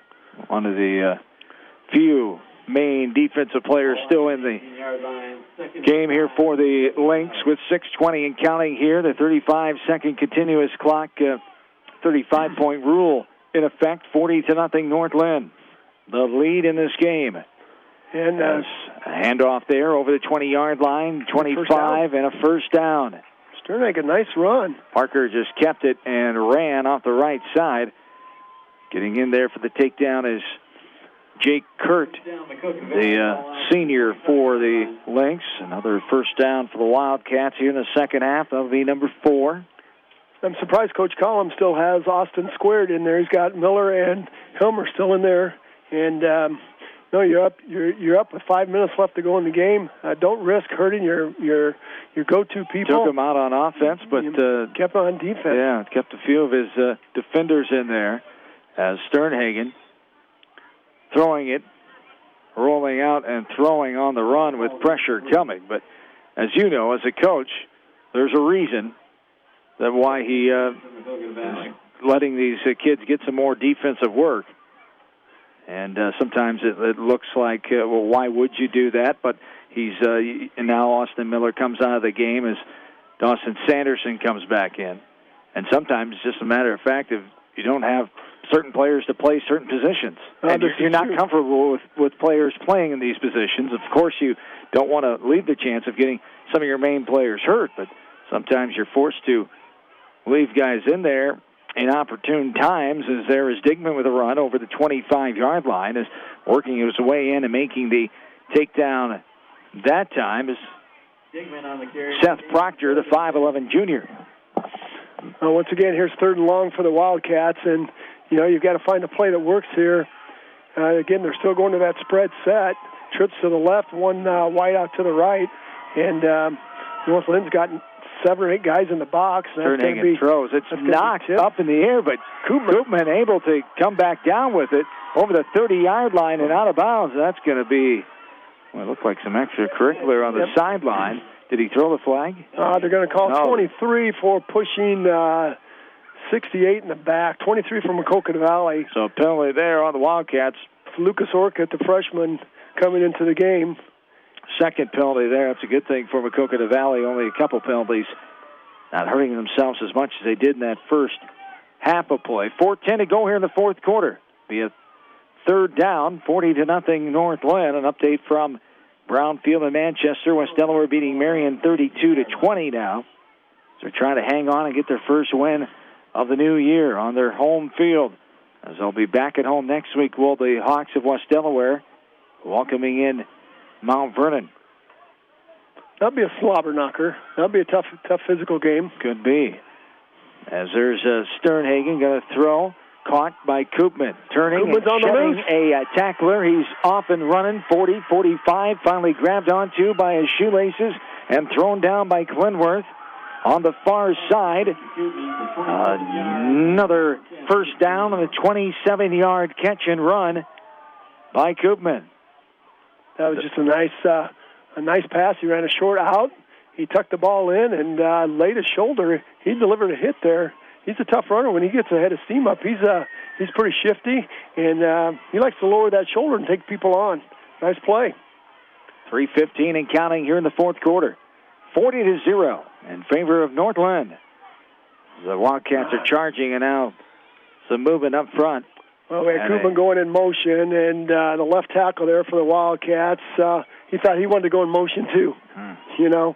And again, you're back to 1st and 15, and that's probably the 4th or 5th time that's happened. I haven't kept track, but just thinking back, it's probably the 4th or 5th time that's happened, and boy, you just keep digging yourself in a hole, and at some point you got to be disciplined enough to eliminate the penalties. Man in motion right to left. Here's Koopman. He's going to get it. Jet sweep it is, and tripped up and taken down around the 45-yard line. Gain of 5 on the play. As a gain of about 5. 45-yard line. 2.5 to go here in quarter number 4. 2nd and 10. On the hash, left hash. 2nd down. And 10 there. Maquoketa Valley will fall to 0-2. Heading into a matchup with Cascade next week, who's falling to Benton Community. Expected to be a very good team in Class 3A.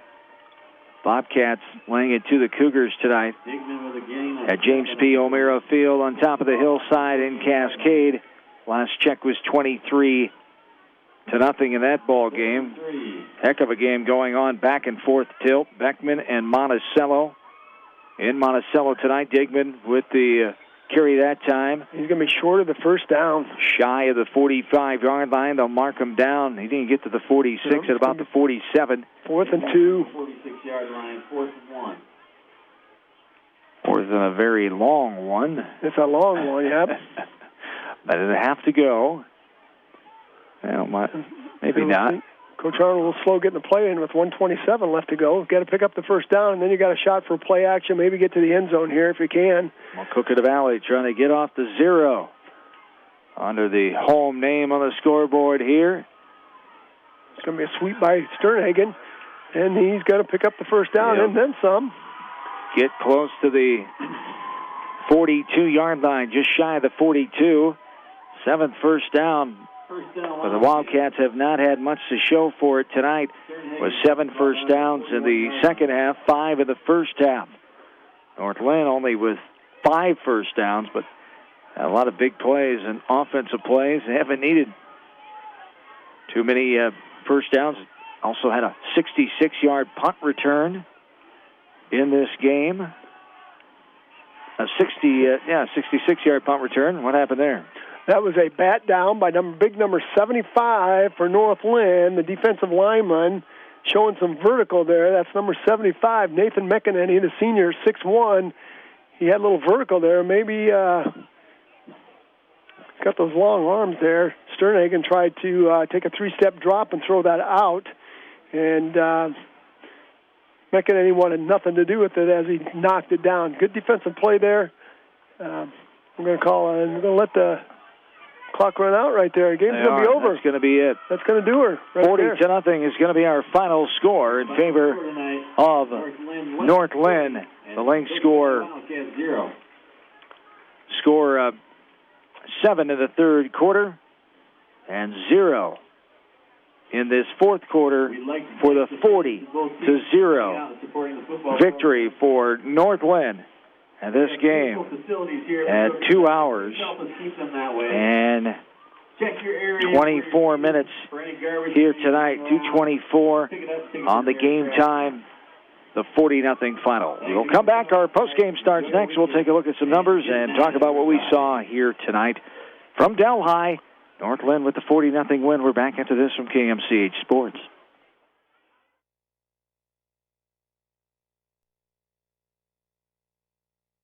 Listeners, this is Susie Meyer with Exit Realty. Having the right real estate agent means having an agent who is committed to helping you buy or sell your home. Call me, Susie Meyer with Exit Realty, your go-to agent. Walker State Bank in Walker, where community comes first. Equal housing lender, member FDIC. Whether a door needs replaced or building a new home, let S&R Construction of Masonville take care of you. S&R Construction is the expert in home improvement projects, gutters, siding, garages, remodeling, new home construction, and more. Call Steve Petland today at 319-361-0638 for a free quote.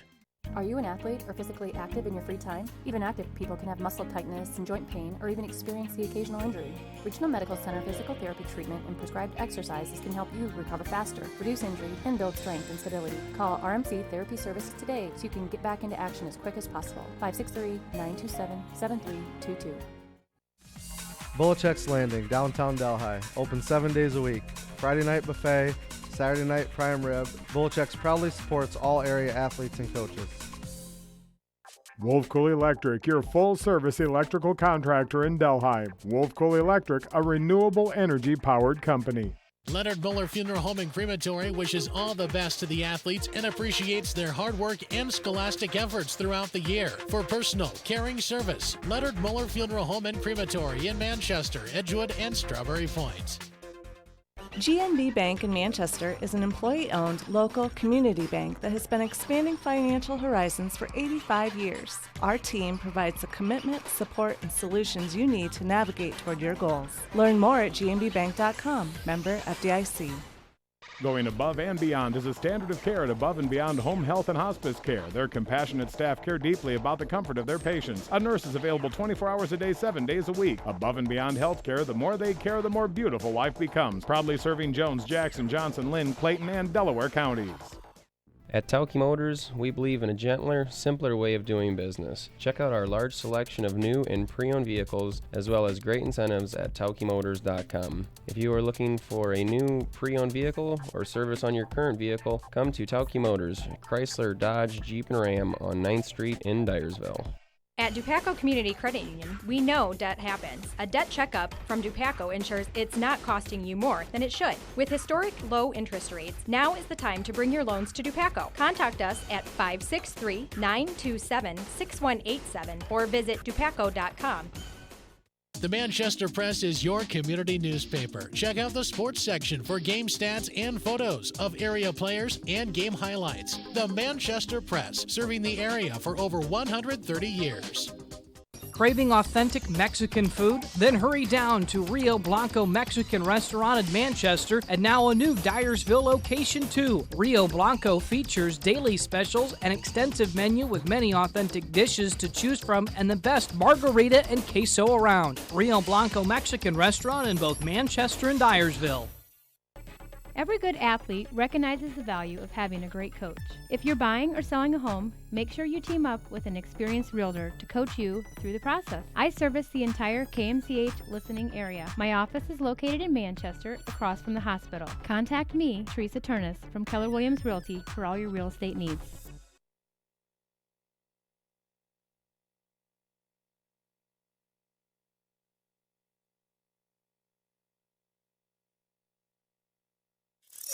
You're listening to KMCH.com Area Football Game of the Week. Welcome back into Delhi 40-0. Our Week 2 final. North Linn takes down Maquoketa Valley here in Delhi. John Swisher, Roger Reed back with you. Trevor Arnold, the first-year head coach of Maquoketa Valley, joining us here in the postgame as his Wildcats fall here tonight and not able to score against this North Linn offense, as putting up 5 scores in the first 2 quarters and then added one early in the third frame, 40-0 our final. And when you look at this one, it was a lot of not hurting yourselves early, trying to not hurting yourselves against a team you knew would come in and their high-scoring offense, as they scored 53 last week. But right away they were able to get on the scoreboard, and then offensively just not able to get anything going to go back at them, and they were able to continue offense and their momentum in this game early and often. Yeah, right from the start, we couldn't get out of our own way. We had to have had at least 12 penalties. It would have been a lot more if it wouldn't have been running clock. And you know, when you're going backwards all the time due to self-inflicted wounds, it's impossible to overcome that. Then you throw that in with thin numbers and guys going down, and you know, we need to be a little bit tougher, I think, than we are right now, and that's tough. I mean, I just told those guys out there, I said, after the first snap you play a football, you're not going to be 100% really ever again, okay, until you have a chance to have an off season, and that's a long ways away. So we just got to kind of decide who we want to be, as individuals, and as a team, who do we want to be? Because that isn't the group that I know that they're capable of being, and we as a team are not capable of being. And we talked about when you did see some momentum and good things going your way, it would be compounded with some mistakes, and it just can't happen, especially against a team like that and what you faced here tonight. It's easy to say, but how do you do it? Bears last night, what were they, first and 40, second 40, third and 40? Yeah. I don't think we had 40 yards to go at any point, but gosh, it felt like it at times, It seemed like 1 yard, felt like trying to gain 10. It goes back to the little things. Our first step was bad, and their first step was good. Our hands were bad, theirs were good. You're going to lose up front. And if we go up front the way we did tonight, the other guys didn't play well. Our skill guys did not. Parker did not follow up a good performance with something similar, and he'd be the first one to tell you that. Just no rhythm. It's hard to do anything positive on offense when you don't allow yourself to get in any rhythm. We were one step forward, two steps back. It felt like that all night, and just never able to get on track, and that was the result. Well, yeah, that's what we saw from up here. We talked about for you guys to be in the game before you started, you had to at least be even on the line of scrimmage and then neutralize their skill people. And they've got some good skill people, and they got behind you a couple times. Yep. The punt return was kind of a backbreaker, and the long pass, you had them, I think that was 3rd and 12 or something in the first quarter, and they got that long pass. They got behind you there, so those big plays were kind of backbreakers for you through the course of the night. I think, were they up 3 scores, and then the punt return was the 4th score to make it 26? Yep. Yeah, that one just, you felt that one so bad because it was like, okay, we played pretty terrible, but there's a lot of game left. If we just go back to what we're capable of doing, we can make this a competitive ball game, but we just kept digging ourselves a hole that we were never going to get out of tonight against a team that knows what they're doing. They're well coached. Their kids played hard. They're a group of kids that are successful in every sport they're in down there, and they know how to win, so they know what it takes. And they were just more experienced at doing things well tonight and took it to us. Credit to them. So getting mentally and physically tougher, as you talked about, shaking this off, but learning from it and getting ready to hit the road again next week. And the opponent that you'll have, the Cascade Cougars, up on the hillside in Cascade at James P. O'Mara Field. The Cascade fell to Benton Community tonight 30-0. Yeah, they're going to be a quality opponent, though. They're kind of facing a similar issue to us. They have right around 30 kids. Yep. So, lack of bodies isn't an excuse for either team. And it never is, because at the end of the day, you got to put 11 out there, and we're always going to do that, and our opponents are too. Whoever plays better is what matters. And we got to be ready to go. We can fix some of the stuff, but talked about we can't fix attitude and effort. That's something you got to show up with, ready to go every day. And we were definitely not tonight ready to do that, and that's something we got to get out of our system and have it be part of us. That is just automatic. We have attitude and effort, and it just wasn't there tonight. Yes, indeed. As a great atmosphere on hand here tonight with the Vietnam Huey flyover before the game. Fans were excited about that, and then just a good crowd on hand for your first game at home as a head coach here at Maquoketa Valley, trying to get the excitement, the energy back in this football program. I told the kids, I said, the hype train eventually runs out. You got to have some production and some substance behind it. All the other things we can do, they're great, they're fun. But if you don't follow it up with quality football, people start to lose interest. And that, at the end of the day, that isn't the biggest thing. It's about getting better every day. But let's make this the best we can make it. And tonight wasn't a step forward. It was definitely a step backwards that we need to fix. So looking back at this game, can you, some of the positives that we looked at, your eye back there, number 45, Zach Digman had a good game. Yeah. He runs hard. And he's going to get you some yards. He did exactly what he did last week. He had 12 for 85 last week. I don't know what he had tonight, but, he had a bunch of chunk 10-yard, 12-yard, 15-yard runs, and that's what he's going to do. He's not ever going to have a lot of wiggle. He's going to finish off his runs, which he did tonight too. So we know what to expect from Zach, and he's going to provide that, I think, each and every time out. But it'll be nice to get his running partner back with him in the backfield, because it's tough to go through a whole football game where really you're the sole ball carrier. Yep. The opponent knows that, and it just wears on you. He's got to play both ways for us too. So it's a heavy load to bear, but he's doing the best he can with it right now, and we appreciate his effort.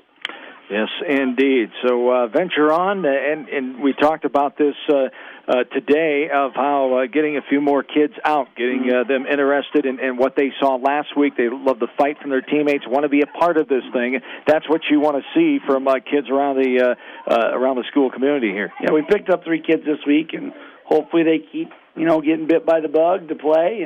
And numbers at football, is a numbers game at the end of the day. You got to have bodies. Just to even practice and get through a Monday, Tuesday, Wednesday, Thursday before you even get to game day. You need to have bodies available to practice. Otherwise, it's the same kids going through the same reps, and football doesn't work with low numbers. So we're working on that, and we'll keep getting closer. Yes, indeed. All right, thanks for your time tonight. Well, good luck to you next week. We'll see you in a couple of weeks. Trevor Arnold, the head coach of the Maquoketa Valley Wildcats here, as we'll have one more interview. Coach Callum from the Northland Lynx will join us here as Coach Callum, after his team with the 40-0 win over Maquoketa Valley here tonight. First of all, your young man, Zach Sanderson, on the sideline, that emergency situation that we saw early on in that fourth quarter that stopped our play for 20 minutes, and things switched to worrying about the game of football. Yeah. Any update on Mr. Sanderson? Yeah, he's up and walking. He's in the locker room right now getting his stuff together, take a shower. It's one of those deals that it's a reoccurring seizure-type situation where his brother and him have them, and he hadn't had one for about 6 months, and it just happened to, we don't know when they're coming, and it came on the sideline. The last time he had one, I think, was at sectional wrestling. Wow. Just standing there, we were watching a wrestling tournament, and he went down. So it's scary when it happens, but luckily our kids have seen it. They've actually, the kids know more than, what to do as much as the coaches. And they, turn him on his side, only by his tongue, that kind of thing. So they knew what was going on, and it's happened in the weight room, it's happened in the wrestling room. So, we got to, it's to go back to the doctor thing, get some medication adjusted, and then, he's got to push fluids a lot. So unfortunate for that young man to have to go through that, but great to have the personnel on the hand. And as you said, your young man on the sideline who responded in that emergency situation. And taking a look at this game, your kids came out right off the bat and set the tone in this one, scoring less than 2 minutes in, and then having that 13-0 lead. How important was that to get off the start here with a good offensive tone early in this game? Yeah, we really wanted to get off to a good start. We wanted to run the ball early, and I thought we did. We ran it really well. We're kind of running back by committee back there with number 34 and 27, Bach and Clenworth, a couple of guys that aren't really running backs. Well, Clenworth's a running back, but he's young. He's a sophomore. We get our main guy back next week against Alburnett, number 23, Brennan Becker. He's had a couple games for good conduct, but he'll be back, and, we'll be hitting on all cylinders, barring a couple of nicks here and there, but I think we got through that pretty unscathed. Obviously, Zach Sanderson probably won't be playing with us, but we'll figure it out and look to hit on all cylinders going into Alburnett. What other positives did you see from your team here tonight? Of course, defense. Maquoketa Valley just could never get any momentum going, but that was a large credit what your defense was doing. Yeah, we preach fly the football and play physical, play fast. We kind of tried to switch it up there in the second half. We went to a 5-man front, trying to get some pressure off the edge. The quarterback, number 14, was getting outside of us with a little rabbit stuff, and we want to put a stop to that. And he still got outside. He's quick, good feet, wrestler, tough kid. But defensively, 2 shutouts in a row. You can't complain about that. We got a little nervous down there when they got down inside the 20 there, but we buckled down and got the shutout. But as far as offensively, playmaker wise, Austin Hilmer, number 22, is our dude. He makes everything kind of click out there for us. We got him long once on, he got behind him once on a 32-yarder, and he took that punt back. I mean, when he gets the ball, he's just electric. Yeah. There's no other way to describe it. He makes people miss. He's slick. He's got top end speed. With him out there, where teams are having to pay attention to him, they're going to have to double team him or bracket him at least, and that's just going to open up everything else for Becker in front. And I really love how our offensive line's gelling right now, Swish. And we're really buying into that zone concept, even in our eye. We kept our splits tight. and we were really trying to work that 2v1 and then 1 to the backer type zone stuff, even in the eye, and then getting the fullback in there chipping, which I think is going to be huge for us down the road. Well, yeah, we talked about before the game started that this game was probably going to be determined by 2 things. Number 1, who was going to win the battle on the line, and number 2, who was going to get out to a quick start, and both of those go into your column. So, talk about that just a little bit, and the way you approach this game, and now you got this one over, and you got a couple of toughies coming up. So. Preparing for that, but again, you won the 2 things. You won the line of scrimmage tonight, and your skill players were just a little bit better than the Wildcats tonight. Yeah, we kind of thought we'd have some mismatches at certain spots with them, especially with Hilmer, and even with Hagenberry and Moyer. That little number 5, he can catch it and run. He had a long one on there. We call that was third long. I think that was third and about 11 or 12 or something, and he snuck behind the defense. Yeah, we call that stuff. The outside receiver when he runs a vert. We call it rowing the boat because the kids never think they're going to get a ball. But Coach Van Hetten, he's our wide receivers coach. He goes, "That's why you don't row the boat slow, boys," because he was wide open. And Hilmer or Miller will find you. He's not going to lock in just to number 22. He'll find you. He likes to spread around a little bit. He threw a head touchdown pass to Hagenberry. Bach caught a couple when we took him from tailback and put him out there because that's Bach's normal position is that split spot. That's where we like him, and that's where we practiced, all summer with him.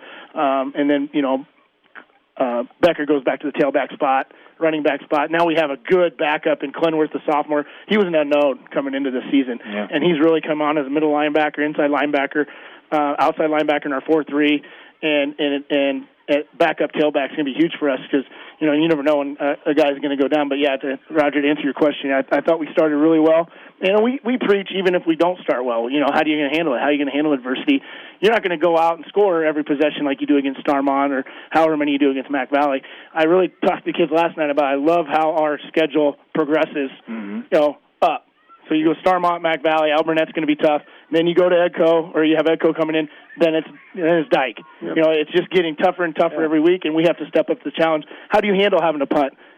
Defense on the field. How do you handle a turnover, stuff like that? And I thought our kids handled it, terrifically. And back on the road next week, and the opponent that you'll have, the Alburnett Pirates at Alburnett, and they suffered a loss tonight, 32-21. Highland Riverside beat them, so you'll have to get ready for the Pirates, but 2-0, sitting good right now. As you talked about, you get a very experienced, talented senior running back to add to this offense that has been very good, scoring 93 points in the last 2 weeks out. As you said, your schedule getting tougher now. Yeah, and, Alburnett, we're going to have to game plan for a different quarterback. I'm pretty sure the Caves kid's out for the season with a knee.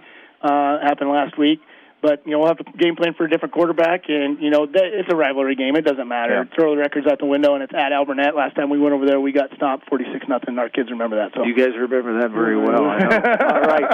Appreciate the time here tonight. Congrats on the win. We'll see you down the road. Thanks for having me. Yep. Jared Collum, the head coach of the Northland Lynx, as that will wrap up our coverage here tonight from Delhi. Thanks to Mike Johnson, in-studio producer here tonight, all the controls, our operations and program director of KMCH Radio. As thanks to all our great sponsors, Gateway Appliance for those big hits of the game.